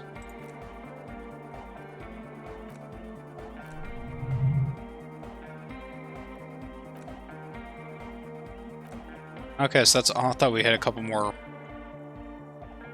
Thought we had a couple more questions there off of that. Ah, crap. Gotta walk. Alright, Andre. Yeah, it's all set up, man. Can you already imagine 1,000 people in here? 10,000? 10,000 seems a little excessive. He waves his hands in an unbelievable, lame, non-hardcore manner. Vibrations, totally transcendent. And I've finished setting up the new compressor too. He looks at the imposing black box in the corner that's churning out the sound. The only thing left to do is the name of the club. Will you do the honours, detective? Oh, wow. What do you propose at the name, Andre? The name, he appears to mull it over, one hand idly touching his hair. Everything I managed to come up with sounds just wrong. Andre's overthinking it, says the girl with the microphone. Yes, you should do it, detective. The speed freak with yellow beads around his neck is looking at you. It would be good for the signs. Lloyd's right. You've helped us so much. Estelle, what would you suggest as the name? How about something simple like The Club? Too modern, Andre shakes his spiky head, and too ironic. We don't want ironic, we want real. Real and true and beautiful, like a morning after the rave. Egghead. Yeko kata! Speed freak. The freak with large head yells from the stage, waving his hand in the air. A zone of ecological catastrophe. That's too morbid, Egg. Got anything else? Hardcore! A witless, victorious smile adorns his face. Hardcore to the mega. No, it has to be better than hardcore. Andre looks worried as he comes to his realization. Yes, it has to be even bigger than hardcore to the mega. It has to be bigger than the scene. Would give me your 2 cents. The amnesia. Like the I can't remember the name of the club amnesia. Amnesia! It's not amnesia, guys. Suna, do you have an opinion? I don't. Good. We have too many opinions anyway. Kim. What would you name the club? I wouldn't build a club, and I wouldn't name it either. An underground place with no name sounds like something that Crabman would say. We're not going with anything the Crabman would say. Why not? The Crabman has ideas to sell, ideas from another level of consciousness. I don't care, I don't like the Crabman, and I don't like his ideas. His ideas are spooky. I think I've come up with a name. You have? Andre stops touching his hair. Well, what's the name? No Truce with the Furies, Revachol West. Disco Elysium, No Truce with the Furies? Ooh, I like that. That sounds like a ship name from Halo. No Truce with the Furies? Disco Elysium? That's like the name of the game. I feel like I kind of should pick that, but I really like No Truce with the Furies. It's a long name, though. Revachol West. Disco Elysium? No Truce with the Furies? Sounds like a song name. Disco Elysium.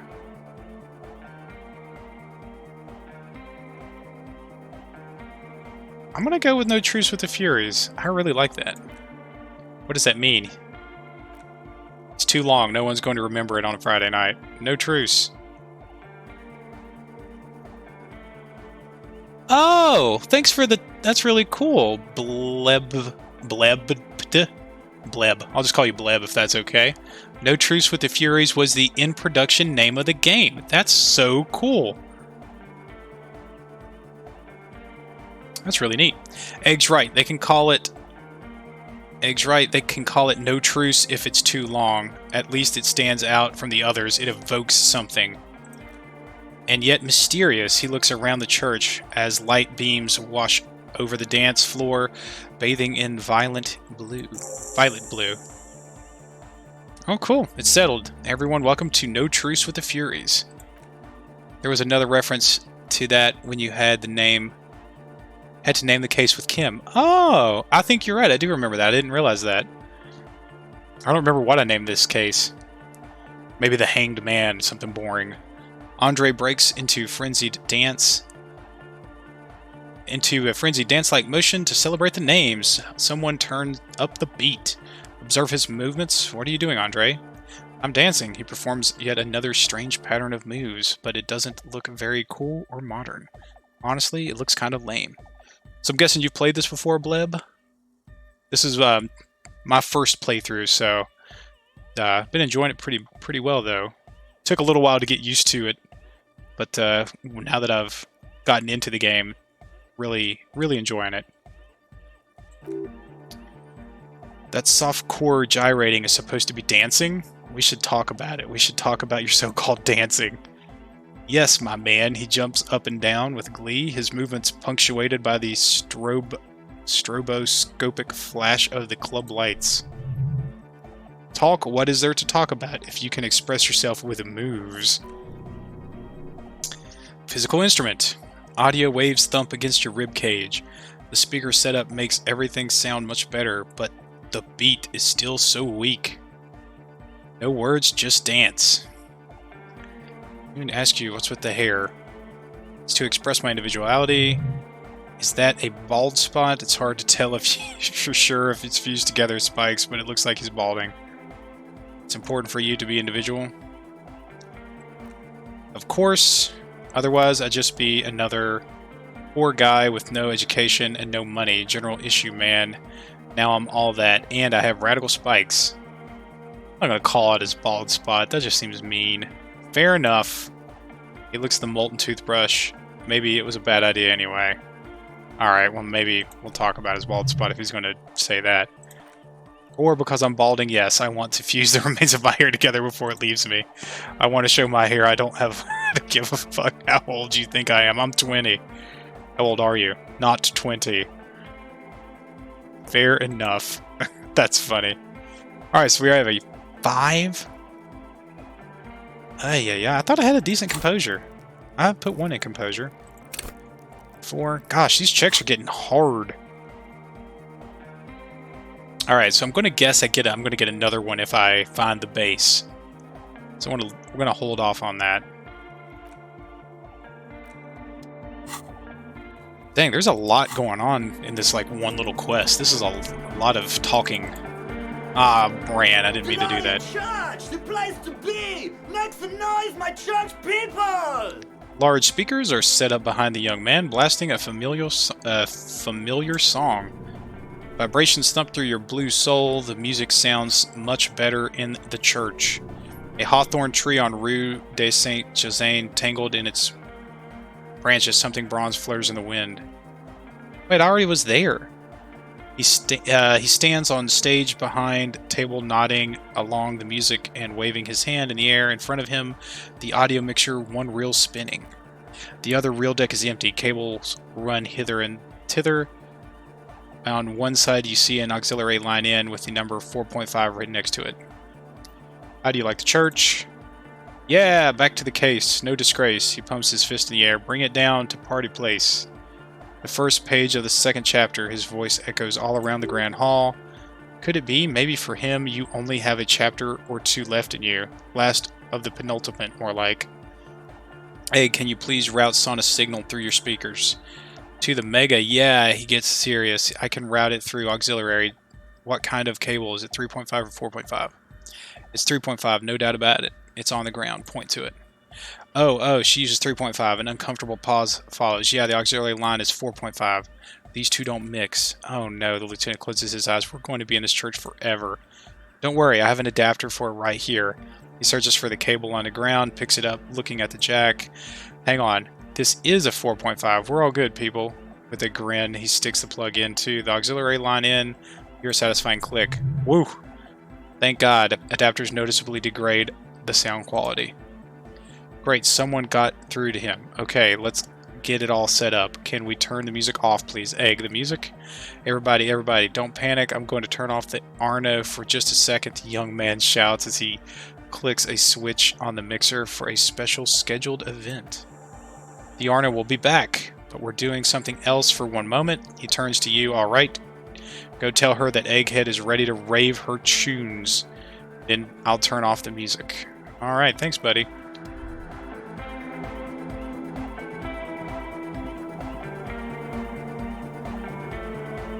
Yes, what is it? Alright, I talked to Egghead. He plugged in your cable. You can now unmute your speakers. Okay, but she seems hesitant. Her eyes still fixed on Egghead. Think you can ask him to turn down the volume a bit just in case. Maximum! Shouts Egghead, a great smile still adorning his face, larger than a red dwarf star. Maximum is the only way. I know it is, but could you please turn it down just this instance? Just this one time. Maximum is not the only way, okay? Pump it to the brick. Pump it to this hard master. There is no other way. Glue style. What is glue style? Oh, that's funny. Glue style? Okay, there literally is no other way. The mixing desk is glued to maximum. Oh, that's funny. See, she turns to face you, ready to give up. He pumps it to the hard master. It's hopeless. Why do you want to turn down the volume? Because I'm afraid that something might happen. It's an unknown phenomenon. She turns to Egghead. We can always turn it back up if there's a need. Can't turn down the hardcore. I think what Egg is trying to say is that only the volume button is stuck on maximum. Of course it is, she shrugs, consigned to her fate. Yeah, permanent enlightenment, ray of sound. Never mind then. Let's get on with our project. I'm going to unmute the speakers on a count of 5. Everyone ready? She looks around the church. Egghead pumps his hand up in the air, waiting for the beat to drop. Born ready. Ready. Finally, Estelle turns to face you and Kim. I'm ready if you two are detectives. Lieutenant nods stoically. Not so stoically, his hand moves to the gun holster. Hold on for a moment. What? Maybe we shouldn't do this. It's too dangerous on maximum volume. You know what? No, what? We're just gonna do it. Never mind. Let's do this. I'm ready. Woo! 5, 4, 3, 2, 1. Mute disengaged. She lifts her hand from the keyboard. Complete silence fills the room. No wind outside, no waves, no floorboards creaking, total continuous silence. This is unnatural. The woman looks around. In the silence, you see dust move on the floorboards. The driver of the speaker vibrates in the air and then stops. Plasterwork begins to crumble down the walls. Is the silence a low hum starts creeping up your spine?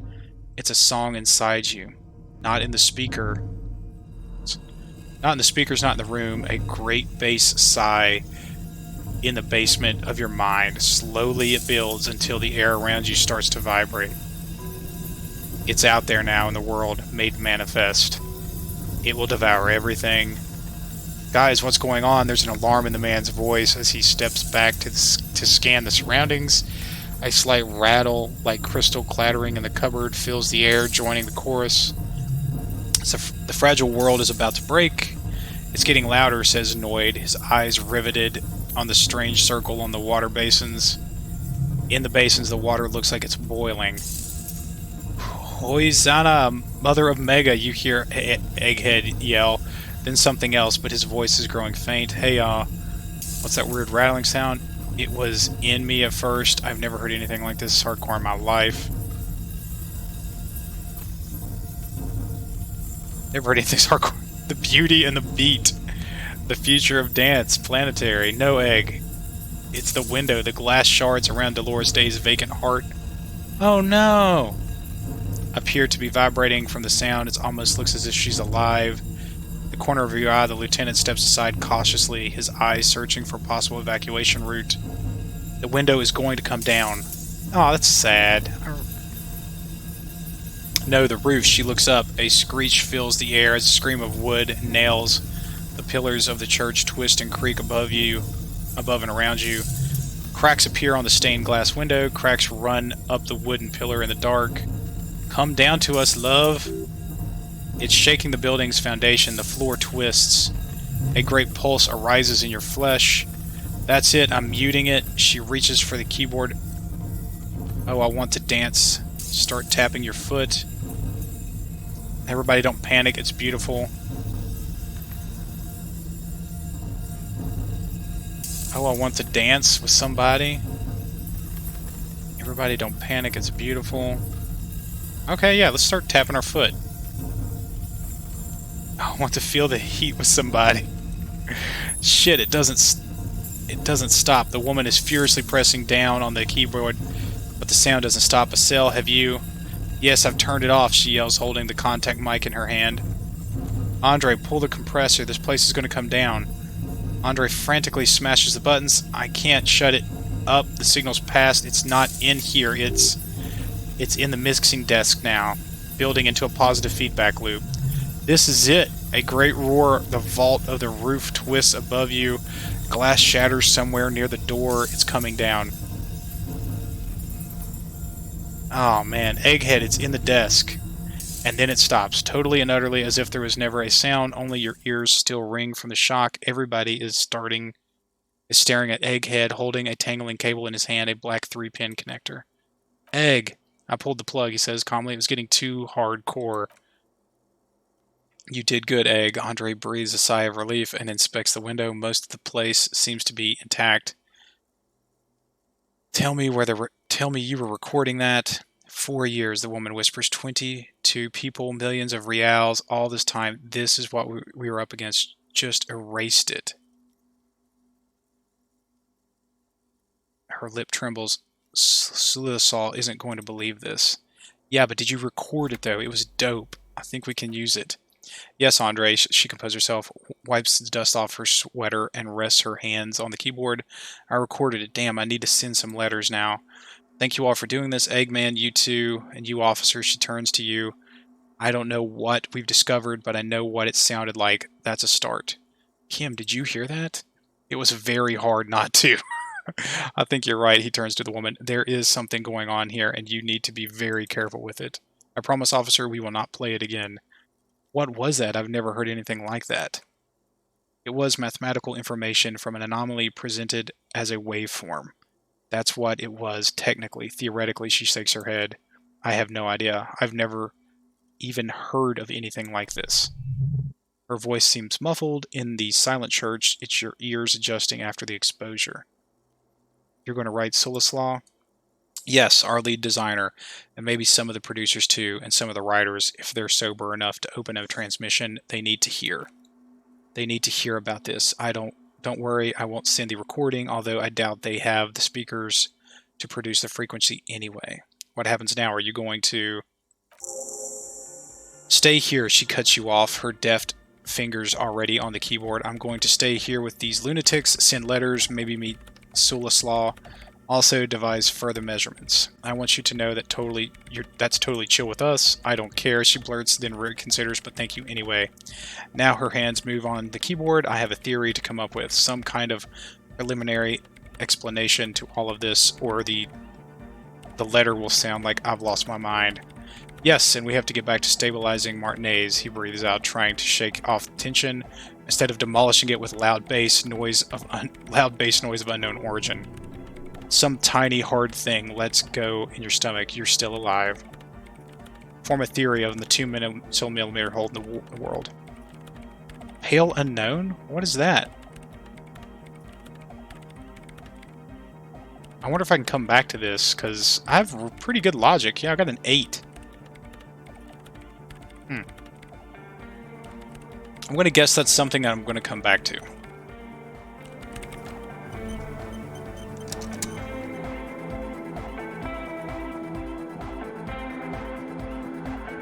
Good morning! Oh, that was a crazy sound. Yeah, it was awesome, but scary, very hardcore. His voice booms through the chambers, then goes silent. Too hardcore, in fact. He brushes his hand through his hair. I couldn't control it at all. What happened? It sucks up all the air in the mix until there's only thing left. Starts compressing itself, and everything around it completely fills up the headspace. Inside your chest, the heart beats still with the after effects of sound. Imagine if you could harness that power, make it pulse. What if that's the answer to Van Eyck's jam? We could use the sound for the bass. Oh, his puzzled face turns into a wicked grin, but how? What about the compressor, the one with the spiky hair was setting up to achieve some sort of parallel processing? Ugh, man. Andre's compression algorithm. Do I have anything that... I think I've got everything on that helps my interfacing. I already have one in interfacing. +1 learned skill, +2 from items. Yeah, I don't think I have anything else.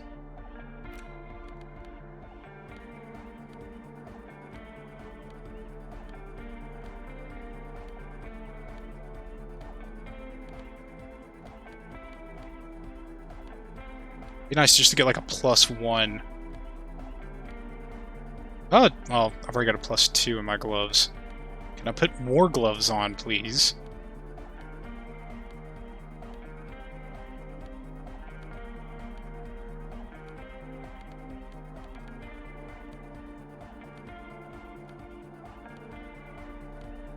That's it. It's a white check, so we can always come back to it. Good morning! Yeah! Come on! Hardcore! Let's make it up. Whereof one cannot speak, one ought not remain silent. Yes. Damn it. Oh well. Okay, fair enough.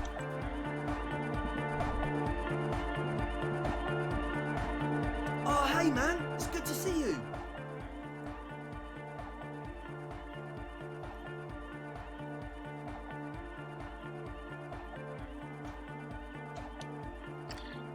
We'll see. Okay, I think that's... Is that everything? That's Everart. Done. What just finished? Help Suna with her project. Yeah, it's finished. What unlocked? Drainage pipe is still unlocked. Novelty. Oh, novelty dice maker is unlocked for the shivers. Probably can actually beat that. All right, we've got to go figure out this what we're going to do with this physical check, because I really need to get back to my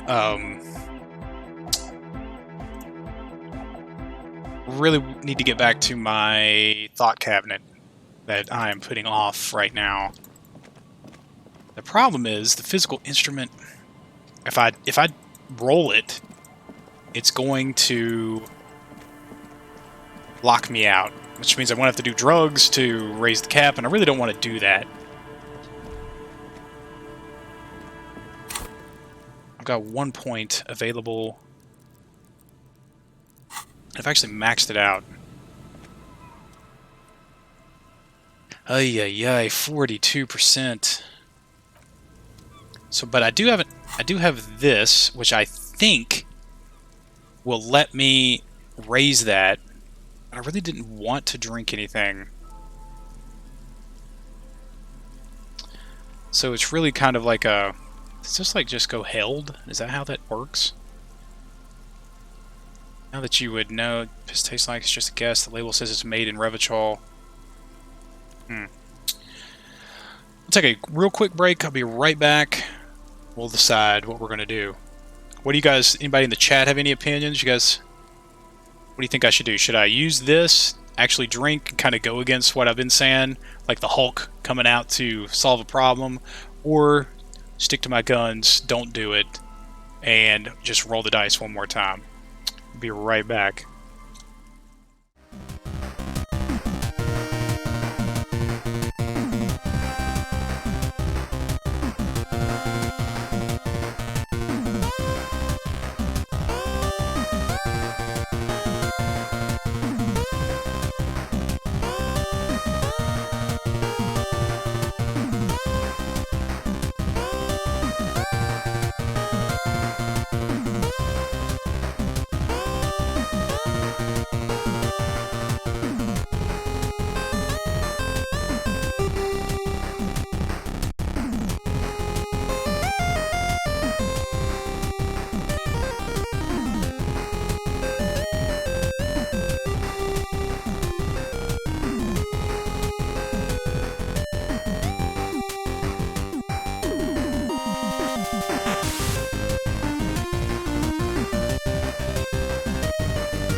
Alright, we're back. So what to do?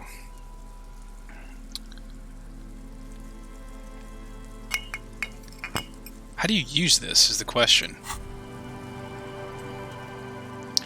Well, hello. Someone seems to have found himself a bottle of alcohol.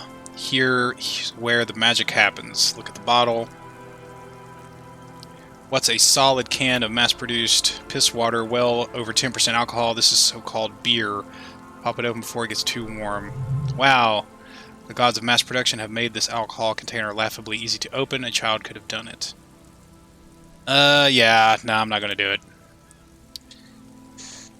Okay, you passed your chance to start drinking alcohol for now, but don't worry, the option unlock... Don't worry, the option will unlock...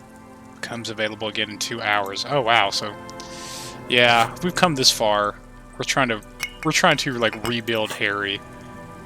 So if it doesn't work, it doesn't work, we'll go in the other way. It didn't work. So we are now locked. Unless something else opens it. That is unfortunate.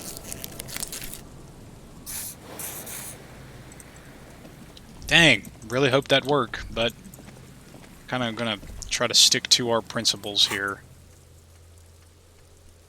Still haven't found all the armor pieces. We still need to send the victim's body for processing, so now we can actually get our thought cabinet going back to help us not be...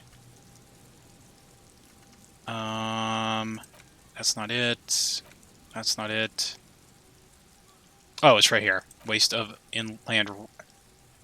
of reality. And get back to trying to not be an alcoholic. So what else do we have? Go talk to Everart.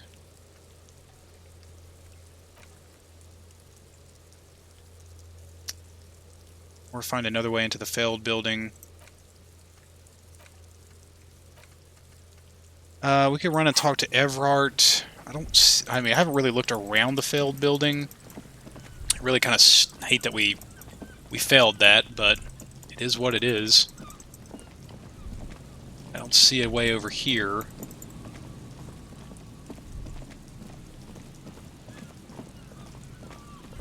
It's just unfortunate. Let's see if there's a way.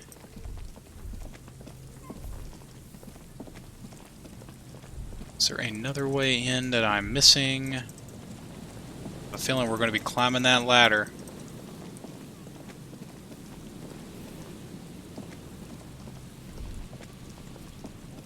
But this means that now I can use my check for something else.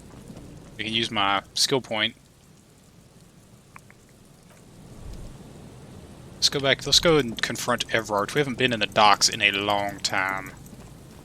So if we have the skill point, and we've maxed out our physical instrument, let's see what we've got available to us. We've got the novelty dice maker. We can go hit that up.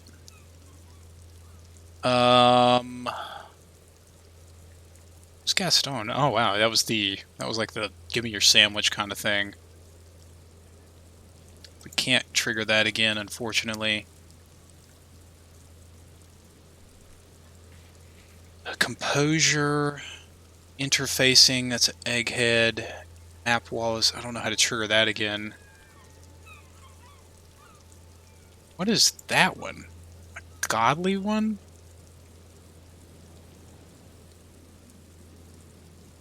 Oh. Oh, we've got that -10 modifier on it. That talking about the pale thing.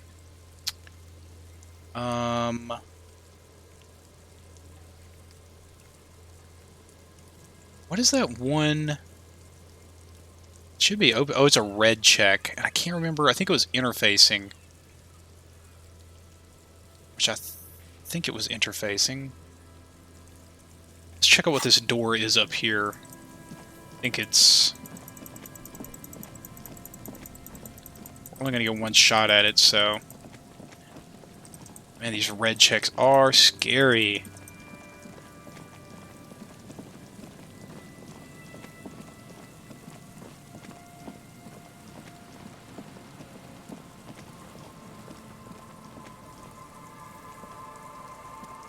Yep, it's interfacing. It's a 20. So I can, yeah, I'd only pass it on. So yeah, let's go ahead and put one more in interfacing. So that unlocks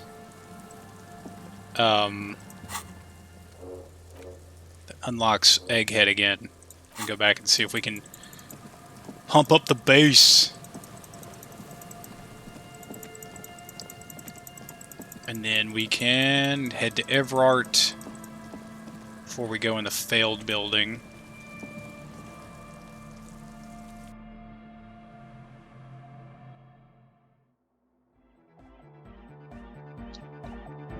I don't know how I'm gonna get enough skill points to trigger all these things. It just seems like... seems almost impossible. Good morning! Yeah! Alright, it's even. Harder car! Success! Sidechain the beat. Sidechain, what does that even mean? Listen, you can use the compressor to select between... To select between which track it's compressing, either the auxiliary signal or the main input from the tape. Make it alternate between the signals. The compressor controls the gain based on the level of signal on the aux side of the aux side chain input. It will allow the maintaining a loud sound without peaks that fill up all the headspace. Okay, Egg, you need to start side chaining it. Explain the concept. Side chaining it, you said. He turns down the music, his hands moving deftly across the mixer, setting up necessary controls. He puts on his headphones, and his eyes go wider than they've ever gone on drugs.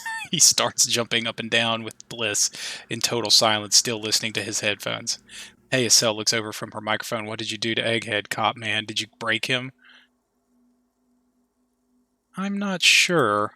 Are you ready, posse? Noid straightens his back, ready for the beat. I was born ready, Egg. Give him the thumbs up. I think we fixed it.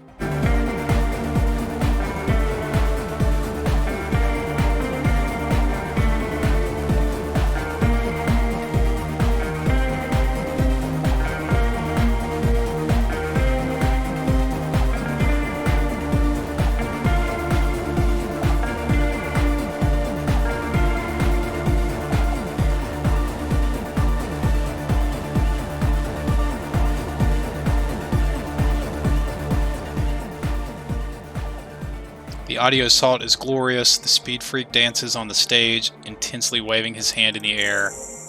Task complete. Make Van Eyck's jam harder core. This is beauty. This is life. What in the world is going on? Estelle looks on amazed at the display. The way the melody and bass flow together, it's unnatural. This is one for the anodic generation. We have tamed a sound, made it our own. This dance club idea might just work out. That's funny. DeLorean Church, the place to be. Egg's losing himself in the sound. Pump it up, pump it up. Oh, thanks. They healed my morale. This is it. This is a new era. The fabric of the world has been irrevocably altered. All right, goodbye, Egghead. Is this? I wonder if that helped me here. Yes. What is it?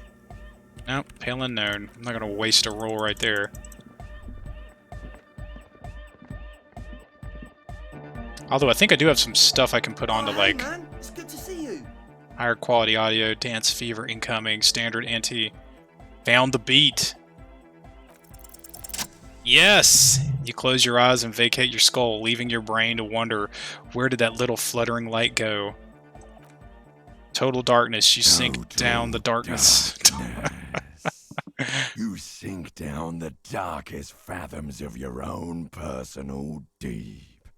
Vertebrate by vertebrate, through the unformed skulls of your mind.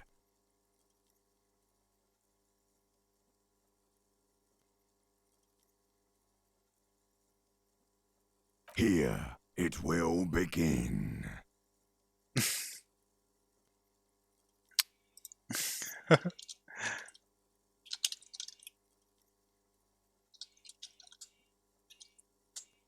Okay, here we'll begin. Where did the church go? Where did the music go? What was that about unformed skulls?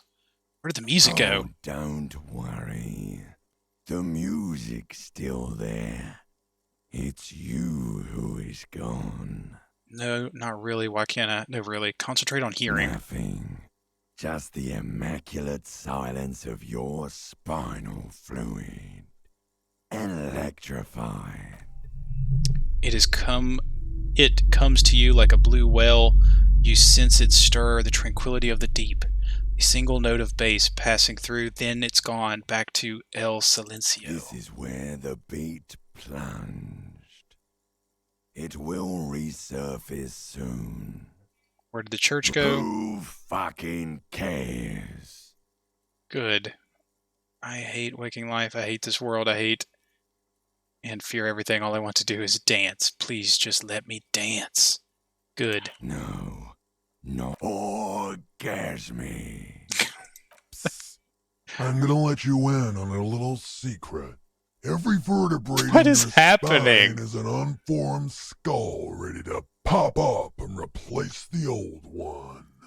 Like shark teeth.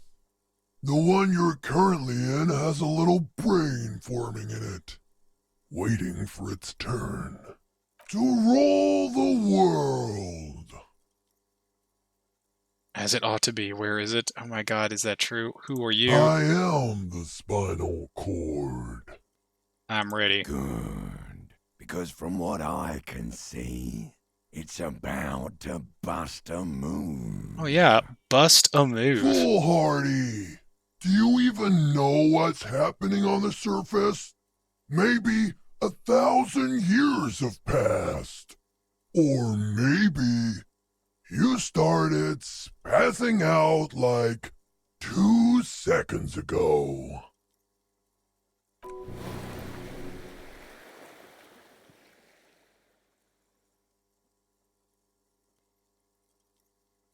With your eyes still closed, the first thing you feel all the way back in the pivoting darkness of your own torso is warmth. You have become a triumph of rhythmoplastics. Somewhere in a smelly wooden church on the coast of Revachol, the wounds from the war you've waged on your body are healing. Twist by twist, turn by turn. Open your eyes and dance like you've never danced before. Oh yeah! Savoir-faire, you have become a flawless interlocking mechanism, a flesh and blown approximation of the throb coming from the speakers setup of the one called Egghead's entirely rigidly imbecilic, without pity or fear. Oh my god, that Spritfix would-be leader stands slack-jawed in disbelief at the hardcoreness on display. He whispers to himself, "No way. This is really happening." With his reel-to-reel mixer blasting the anthem of a future that will never come, the young man observes your moves for a second, then blasts into the same hideous pattern, yelling, "Ah!" Annoyed, he throws a screwdriver and a bunch of drill chucks into the corner and explodes into dance. What he lacks in sharpness, he more than makes up for in violent enthusiasm. Turn to a cell. What are you doing? Dance, points at Andre. It's the law. Kim, get in here. Call for Lieutenant to join you. Is there anything more I can do? Turn to a cell. What are you doing? The young woman lifts her headphones up slightly and raises her chin, looking at you expectantly. Suna, she cuts in before you can repeat your question. A cell, aren't you going to dance? She turns to Suna, then back to you, then briskly shakes her head and puts her headphones back on. No recording. The lead programmer throws the other young woman a knowing glance before turning her attention back to her own work. She's still at her mainframe pressing buttons, reading printouts, but she's started to nod. She's nodding her head along with the music. Dance, pointed Andre. It's the law. The young man immediately bounces up and down and then assumes the same dance pattern, embellishing it with some sort of waving motion. Kim, get in here. What's going on here? The lieutenant looks at you and the speed freaks grinding around in the church. A group of unhinged lunatics delinquents, he grumbles. This is clearly a Code 31 emergency. Code 31! Code 31! The lieutenant squeezes the bridge of his nose. The lights reflect off his glasses. He's obviously having trouble adjusting to his new reality. A Code 31 emergency, really? Yes, officer, in need of assistance on the dance floor.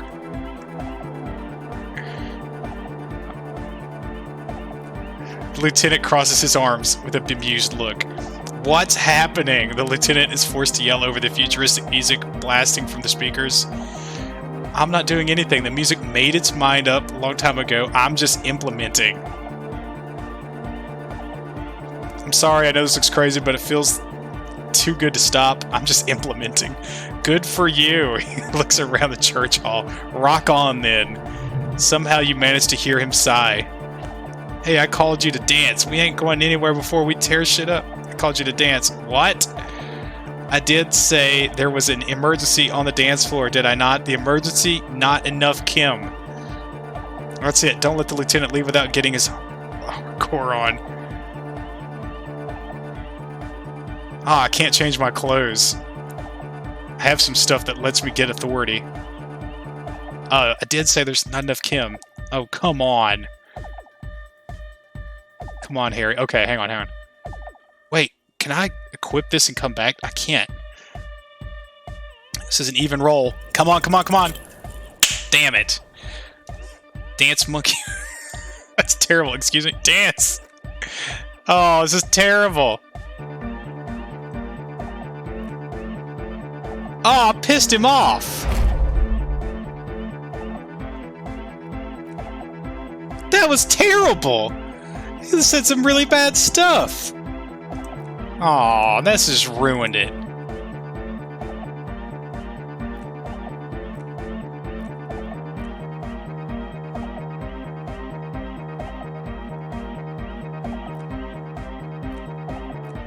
Now I feel terrible.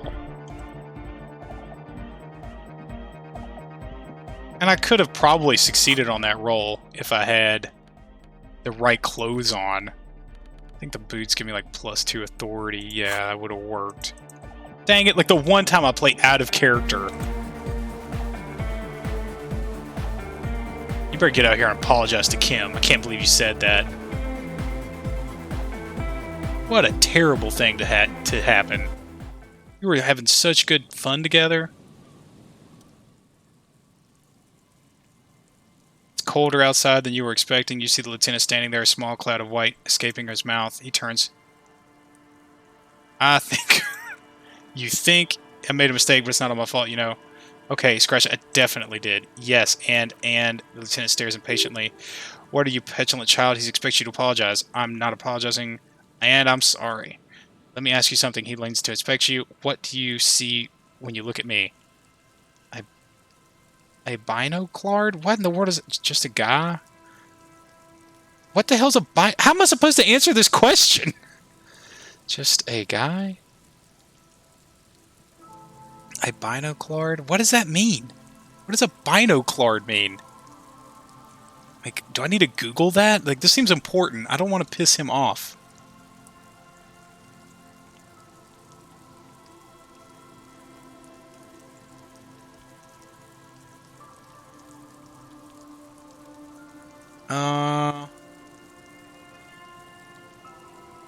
I think it just means four-eyed, like a... That doesn't seem good. Let's just go with just a guy. Yeah, but what's the... What most people say, but you know what they don't say. Revacholian?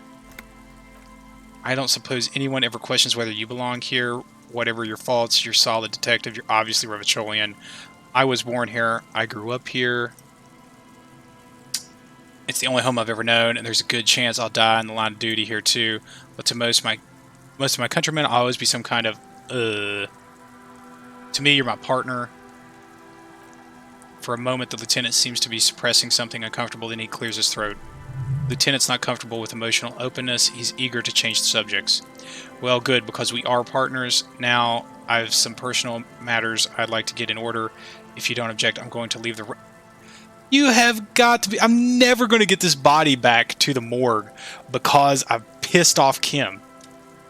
Wait, I wasn't done. Try not to break anything while I'm gone. I'll see you in the morning.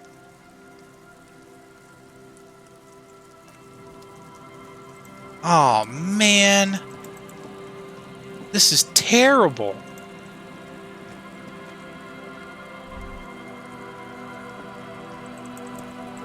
Now I don't even know if I can get in there because I need Kim.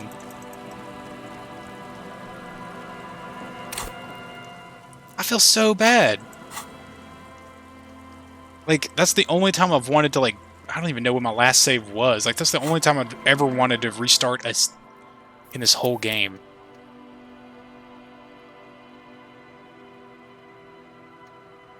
Man.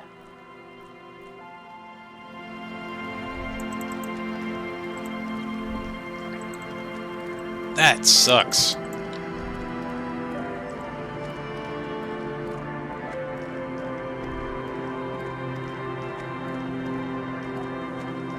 But that really took the wind out of my sails.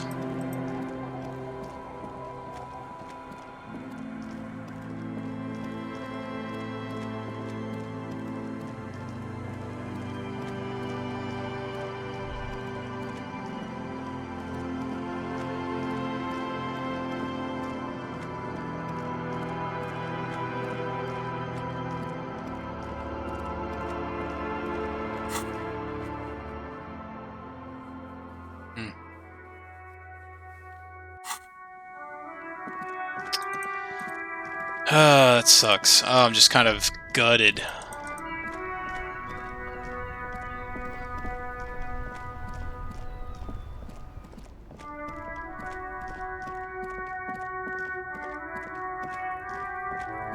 I don't think that I knew the stakes that were going on there. I didn't know that he was going to think that was... I had no idea that could happen.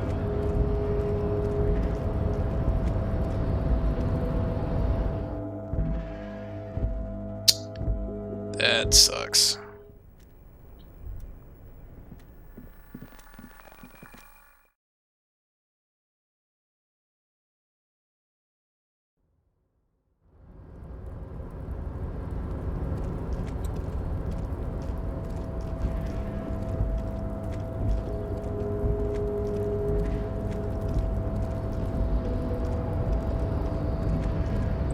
Alright, let's go over here. We'll try to talk to Everard. And I'm not really sure what we do now. Just feel like I'm just really like I don't know. Oh, hey, mister. Future, can we keep these greetings shorter? I had some questions for you if that's not too much trouble. It's like Lady Louise said when she opened a bathhouse in the basement of my apartment building. Are you... You can only get so far before they're aching to get back. And a lot of folks really did keep coming back. Are you the Leo who wrote the note to make more banners? Oh yes, he replied excitedly. I leave all kinds of notes for myself. That old head of mine ain't good keeping things in no more. I almost forgot about the borscht. What about that borscht? Oh yes, I've been taking special whirling borscht to the men every day since the strike started. The little guy chuckles merrily. It's very, very good. Makes a man feel so warm and happy. He shakes his head. A wide smile. I feel like I could take on Mr. Roundin's boar dogs every time the lunch is done. What do you mean by taking the soup to the men? Is it for striking? Yes, I'm taking it to them. The borscht keeps them happy and in fighting spirits, makes you all warm inside. They brew it in the whirling and rags. Hold up, who makes it at the whirling? The whirling's cook, he makes it. Them is always talking with Mr. Manana in that weird language and laughing together. He doesn't speak what we speak. He's from Grod. Something's off about this borscht. I'm going to look into it. Oh, sure, mister. Little guy nods. The special borscht. He didn't actually understand what you meant. So what's so special about the borscht? The striker's eating. The cook in the whirling and rags is making it. You can find him in the kitchen. Look into it. So maybe I should go look into that before I go see Everard, because maybe that'll help.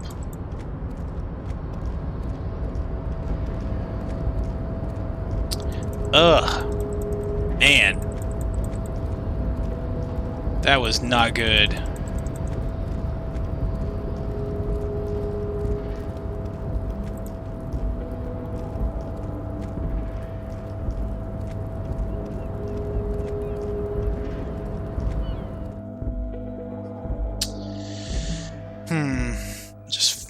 I don't know. I feel like I'm ready to just stop now. Like, I don't know, this just was brutal.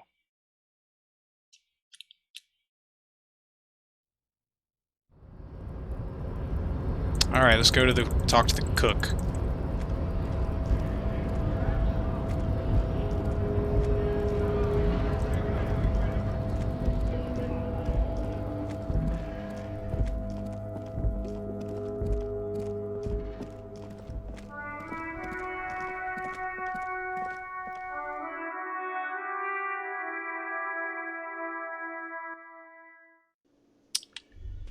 Alright, cook. Let's see what's up. Leo said you're friends with Mignana. Is that true? The mention of Mignana's gets his attention. He smiles and delivers a whole slew of unfamiliar words, lively gestures, then falls silent again. What's in the borscht you're making? Points at the large pot.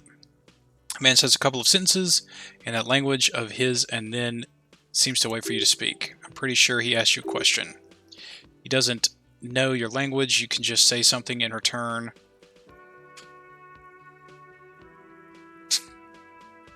Sorry, I don't understand you. Just one word sounds quizzical. Then he awaits your answer with his brow arched. Yes. The man looks at you, then at the soup. His face lightens. He picks up a bottle from the shelf. Barsh needs more vodka. Of course, vodka. Now that makes it very special. Borscht indeed. Turn it up, and then ask for some for yourself. Turning up seems like a dangerous idea. The place is a powder keg. Yes, nod and turn your fingers up clockwise. Turn the vodka up. No, no, no. Turns your fingers counterclockwise. Cut it. I'll leave the cooking to you. Cut it. I'll leave the cooking to you. Shrug. I have business. Cut it. The cook gives you a long, disappointed look, then turns the stove off and seems to wait for you to speak. That was interesting. That was quick.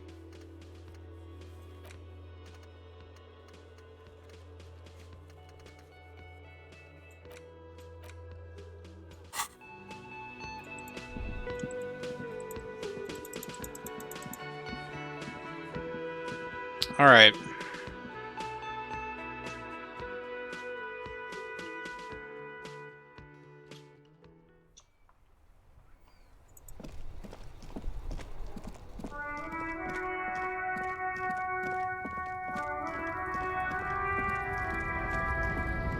All right, let's go to Everard.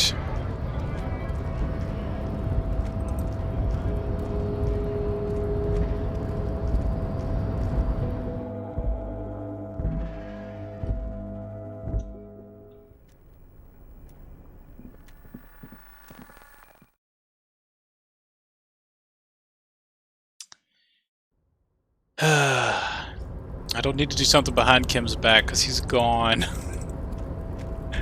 And I'm all alone without my partner.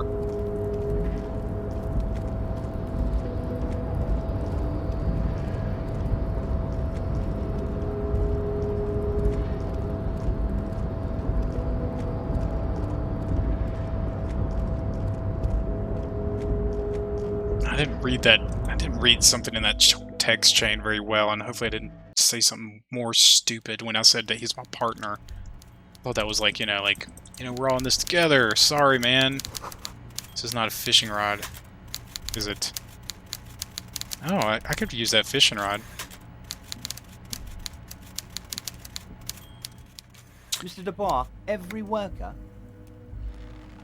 He leans forward, waiting for you to complete the sentence. Member of the board. That's right, Mr. Dubois. I see the Socialist Democratic fervor now burns in your heart too. How can I help you today? Turns out the strikers were being served alcoholic brew. I stopped that madness. I don't know what that means, Harry, but I love it. He chuckles. I love your initiative. Knowing you're out there keeping things running lets me focus on bigger picture. Don't even tell me what's going on. Alcoholic brew. Stronger. Alcoholic brew. Stronger stopped its strike. I'm just going to let you surprise me, Harry. Got a girl named Sally says she's working for you. Funny, the big man lets out a lazy yawn that doesn't ring any bells. Funny, she was trying to set up a narcotics operation in the old church on the coast. Oh, that is Sel. He taps his temple. Yes, I do seem to remember sending a pretty young thing down there to liven up the place. Get some anodic music in there. Did you also tell her to start the amphetamine lab? Anodic music, liven up the place. Yes, that checks out. Let's change. Amphetamine lab. He seems taken aback. That sounds very immoral and debauched. Frankly, a health risk. But what do I know about kids these days? The music they listen, the drugs they do while they listen to that music. He shakes his head with a melancholy smile. And you're using some random kids to start an amphetamine lab. Random kids, the big man exhales loudly. That there is the daughter of Maiko the Kebab, a man who once killed a guy with a kebab. I think a daughter of a man who killed a man with a kebab can handle running a little nightclub, don't you? Maiko the Kebab, really? Maybe it was Bogawir or Jakub. He stares off into the distance, seemingly trying to remember something. I think it might have been Conrad. Okay, anyway, shut down the amphetamine production, but let them go on with the nightclub plan. A nightclub, he taps on his chin. Harry, I'm an old-fashioned guy. After work, I like to listen to some rock and roll music and have non-alcoholic lager. Nightclubs don't interest me. But here I am talking about myself when you have such more important things going on. His expression becomes serious. Tell me, Harry, how might I help you? Mega rich light bending guy. Oh my god, how did that get in there? He's so rich he could get anywhere. Slime like him must have oozed through the cracks. He must have been in the container when someone accidentally closed the door. He could get in anywhere. Damn it to hell, Harry. He slams his fist on the table. I specifically told my guys to check all the containers for mega rich light bending guys. Nothing can stop an inventive mind. I think he wants to take down the proletariat Everett. You know, some of him may have been a figment of imagination. Nothing can stop an inventive mind. Honestly, Harry, we might be moving all kinds of suspicious things through this harbor, but I won't be caught transporting a light-bending mega-rich. He shakes his head. I have a reputation to protect. The mega-rich are people, too. He was a nice man, gave me some stock tips. Yes, the transportation of the mega-rich should be more tightly regulated. Should be honored by the presence of this magus. He was of half Revicolian blood and amassed his wealth using mysterious bond of nationhood. Mega richer people too. He was a nice man. No. They're not, he smiles brightly. They're vermin, and one just found my way inside his container. Soon he'll be bringing others, all of 3 of them. Thank you for telling me. Oh no! He bursts out laughing. I shudder to think what you're going to tell me next. Not for 1 second did he believe there's an actual mega-rich person somewhere in his container town. So that's a fishing pole, and I need a fishing pole. I wonder if I can come back here at night. You don't want to know, Defuncatator. You don't want to know what happened. I'm literally gutted right now. So I helped the kids set up their dance party or their nightclub, and then I was in this string of successes, and I was able to teach Andre how to dance after like convening with my inner thoughts. And I was really busting to move, and I was getting everybody to dance, and I was trying to get Kim to dance, and I hit a red roll that I could have succeeded, but I didn't have the ability to back out and equip the equipment, because if I was like, oh well, I'm not going to get this again, it was in the chain of dialogue. And so it was like an even chance. It was like in the 40s, like 45%. And I rolled it, and I essentially said, get out here on the dance floor, you racial slur. And he's like, what did you say? And I said, get out here on the dance floor, you racial slur. And he peaced out. It's probably the most bad I felt the whole game. I had no idea that was going to happen. He said he's gone until tomorrow. But I didn't, dang it, guys, come on now, quit your barking. But he's, I talked to him after and was like, dude, sorry, but yeah, he peaced out for the rest of the day. And game-wise, I need him to take the body to processing because I still haven't done it. Yes, it is gut-wrenching for me. I feel terrible. I have not felt this bad in a game in a long time. Like, I love Kim. We're buddies. We're cop buddies. Like, this is terrible. Like, there was like no... It just happened. There was like no indication that this was going to be some kind of terrible thing that I was going to say to this guy. Oh man, it's just... it makes me feel so bad.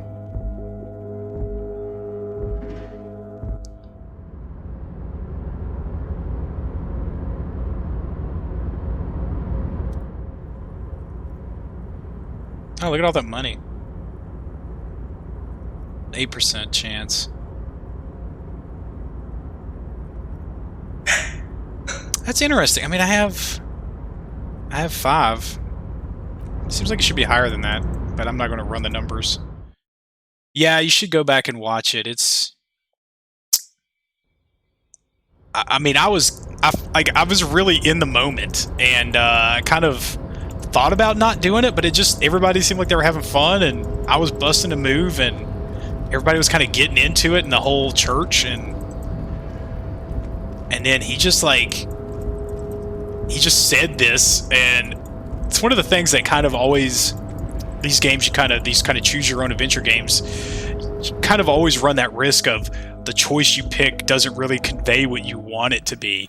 And I had done this cool thing where I had, well, I thought it was cool, where it had kind of played off this cop code, like I think it was code 31, like officer in need of assistance or something like that. And I was like, this is perfect, this is great, you know.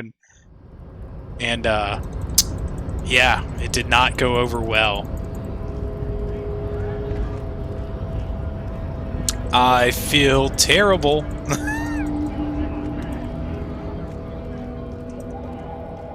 But I think I just discovered a fishing rod that I might need, so there's that.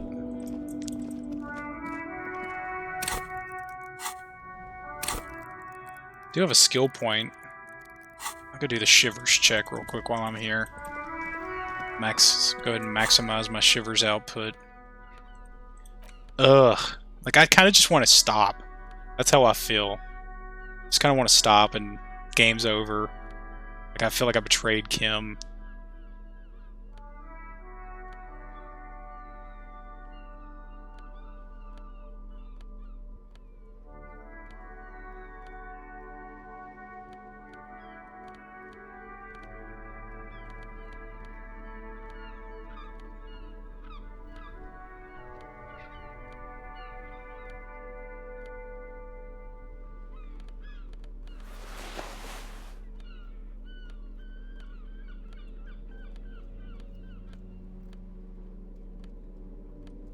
I thought I had...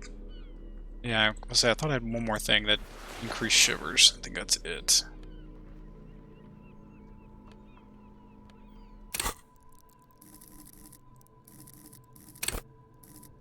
Yep, 222. That's 6.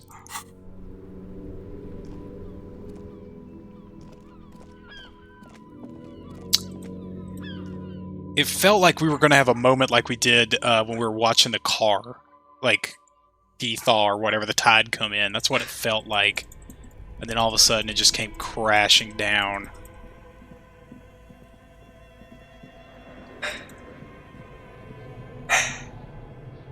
Guys, hey, quit barking. Everything's fine.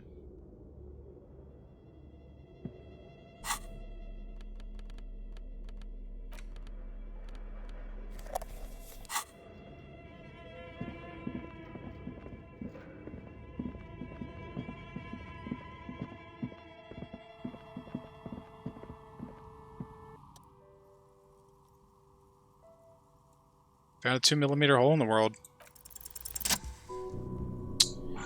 A gust of cold air sweeps through the chimney. The stones and minerals on the shelves rattle as though agitated. For a moment, it almost feels like as though you're outside the building, exposed to the atmosphere. Hey, Nia, the curse is real, and I figured out why it has spared you.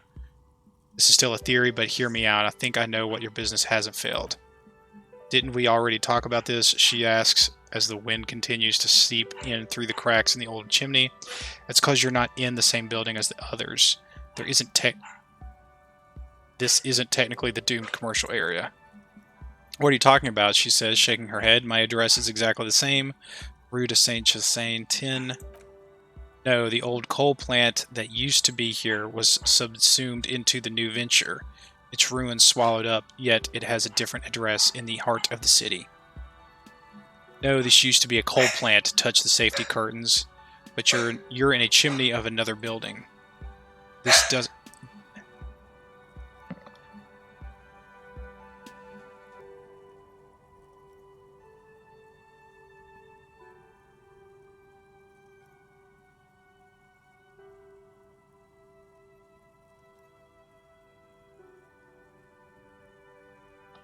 Alright, it's okay. This doesn't make any sense. She looks around the makeshift nest that she has carved out for herself, bewildered. Are you saying my business was spared because of a technicality? Where is this coming from? Let's say I have my methods, unusual methods. It has a different address in the heart of the city. I'm just using logic. It's windy in here. You probably haven't properly sealed the chimney. Great. It's a different address in the heart of the city. And what does it mean that I'm safe from failure? No, no one's ever really safe from failure. Rest assured, no psychic attacks. She starts laughing, her fingers trying to rub away the exhaustion from her face. What? Do you know what this is? She raises her hand to reveal a piece of metal shining from her index fingers. It looks like a regular piece of jewelry to me. Lucky Charm, Simne's Ward. I don't care what it is. I only came to tell you about why I haven't failed yet. Looks like a regular piece of jewelry. It's a mourning ring, she replies. I made this when my first company failed. It was a small jewelry shop right here in the East Delta Commerce Center, built with the little I inherited from my parents. I drove it to the ground within a year. I didn't have what you would call a viable business plan. See, the curse is real. I bet you didn't run this little jewelry shop of yours from the protective depths of the chimney. Why are you telling me this? It wasn't just the jewelry shop either. I always thought that it was just the world, that you were supposed to try again and again and again until you succeeded. And now you're telling me what? Telling me what? She closes her eyes. That it was all because I didn't run my little shop and venture from a dump inside an abandoned chimney. Don't call it a dump. You've made it nice and cozy here. I'm sorry, I don't know what to say. It's entropy. Yes, coincidence is all safeguards us. I know what to say. It's entropy. Yeah, she stares out of the window, not really hearing your words, or maybe it's the entire world that's cursed. It's such a precarious place. Nothing ever works out the way you wanted.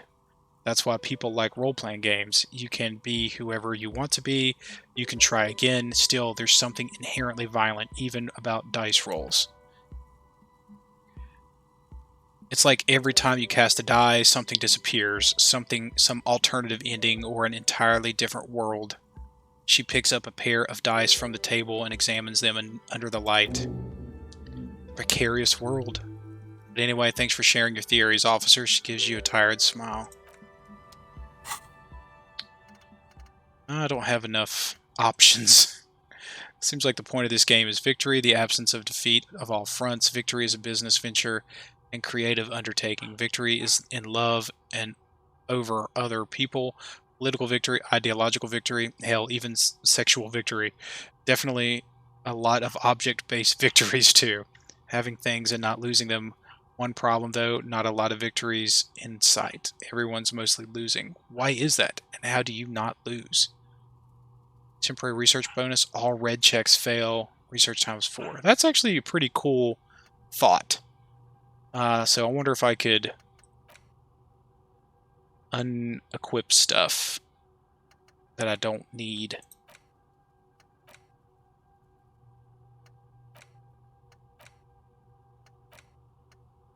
This one I don't need. I like all the other ones though. We'll see. Okay, so we finished that check. Not really sure. I need that fishing rod that's in Everart's office, so we're gonna have to get that tonight. Faux show. Because I have a feeling that's going to be how we fish out some of this armor. We did this.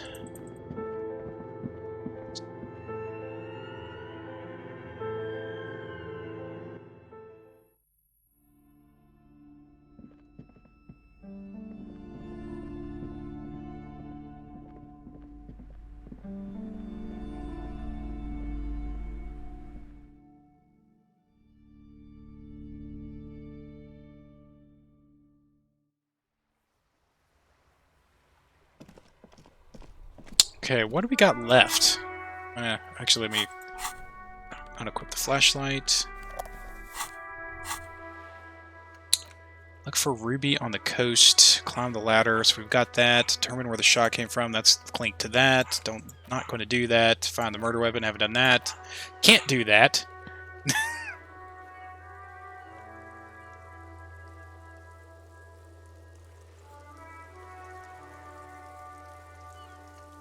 Can I send it now? I'm going to guess it won't let me. I mean, I could just look.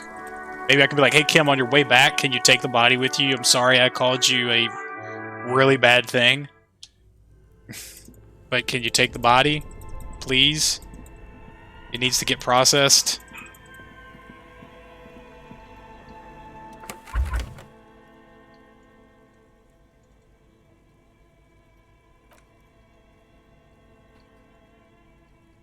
Yeah, it's not here. How do you like it in the fridge?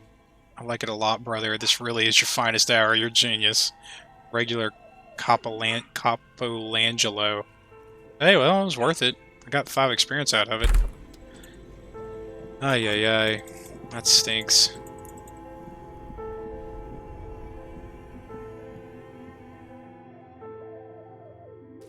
Hang on, guys. I'm gonna go see what my dog's barking at. I don't know what's going on with him. Be right back. Hang tight.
Okay, back again. So really, I guess we're just going to dive into I don't know if it'll let me in the failed building without... I look ridiculous. I don't really know if it's going to let me in the failed building without Kim. I mean, it wouldn't earlier. Let's see what checks we have available to us. Oh, that's been a... That's... I don't know what that is.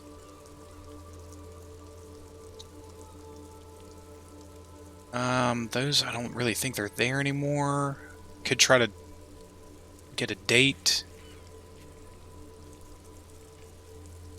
Don't have a lot of even checks available to us, because a lot of these just aren't there, even though they say they are. Wait, is the wall check there? I think it is. No. This has a check. This guy does. I don't know what it is. Everything's still cool here, officer. Write it out, the lady driver. Oh, I don't want him to give me any money. I don't need the money. I guess we'll just go see if we can get in the failed building. I hate to go without Kim. You know, he's my partner. Probably gonna get shot or something. Ugh.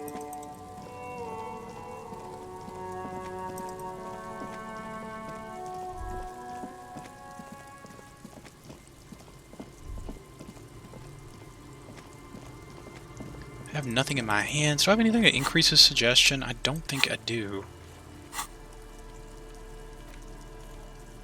Let me just look real quick if I have anything on that. No, don't have anything on negative, so that's good to know.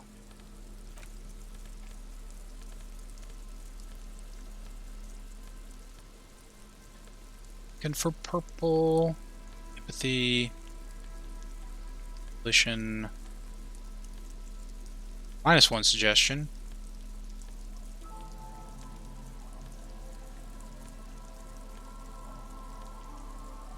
Empathy. -1 suggestion. Authority.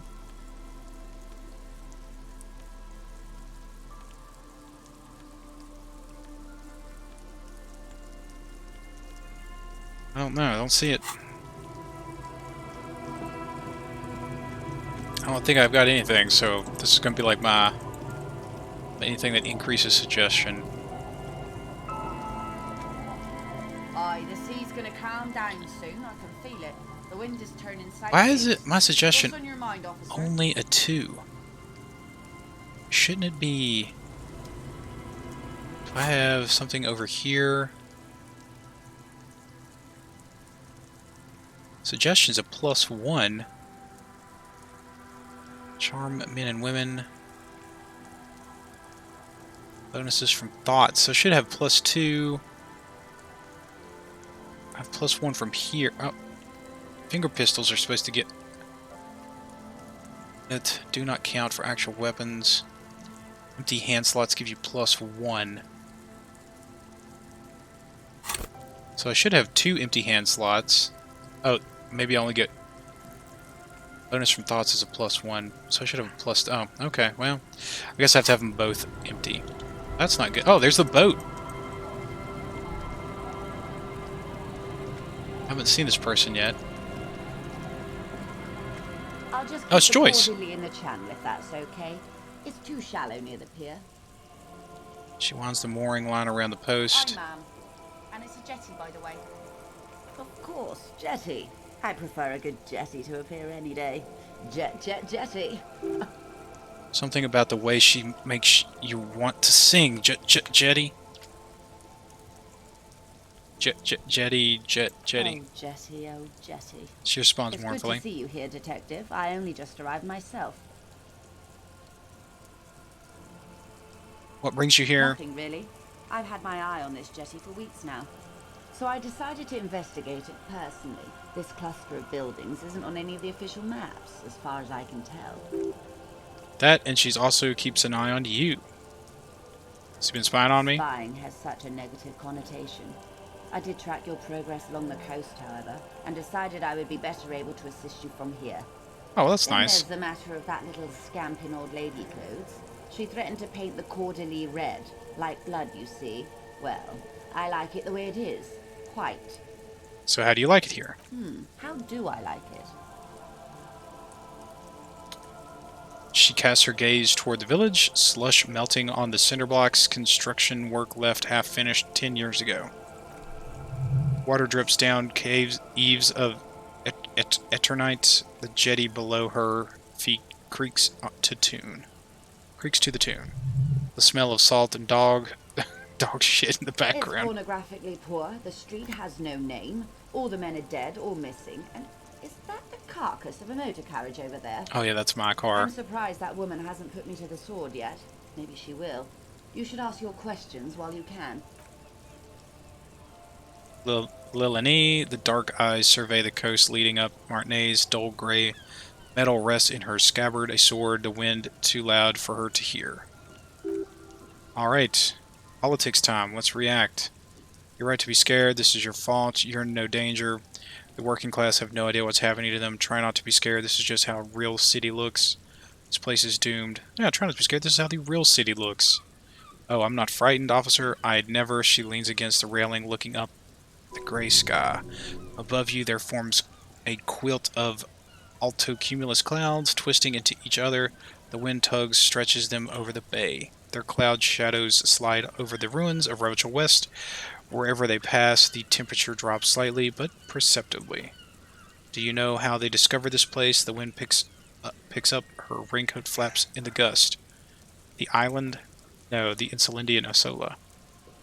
No, I don't know how they discovered it. Well, your condition has left you no worse off than most people. The literacy rate is around 45% west of the river. 50 years of occupation have left these people in an oblivion of poverty. Say nothing.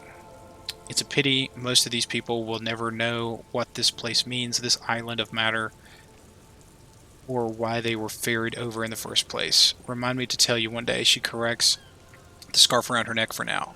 How can I assist you in this new location? Alright, we're going to come back to this. Okay, so this seems like a decent place to stop for now. We're going to take a little break, maybe be back later. If not, we will dive back in soon. We're keep chipping away. I was hoping to finish it up. So maybe we'll be back tonight. If not, I'll see you guys next time. If you're watching this live and you'd like to continue our journey, just hit the follow button. You'll get an alert every time I go live, usually in the afternoons and evenings, Eastern Standard Time. If you're watching this on YouTube and you'd like to join us, check a link in the description to bring you over to the Twitch page where you can follow. If you'd like to see any of the past episodes, then just hop over to YouTube. There's a YouTube link there on the page, and you'll see this, all the past episodes of this series, as well as any of the other series I've done. Still working on getting a few of them up, but most of them should be up soon. Thanks for joining me, and you guys have a wonderful evening. See ya!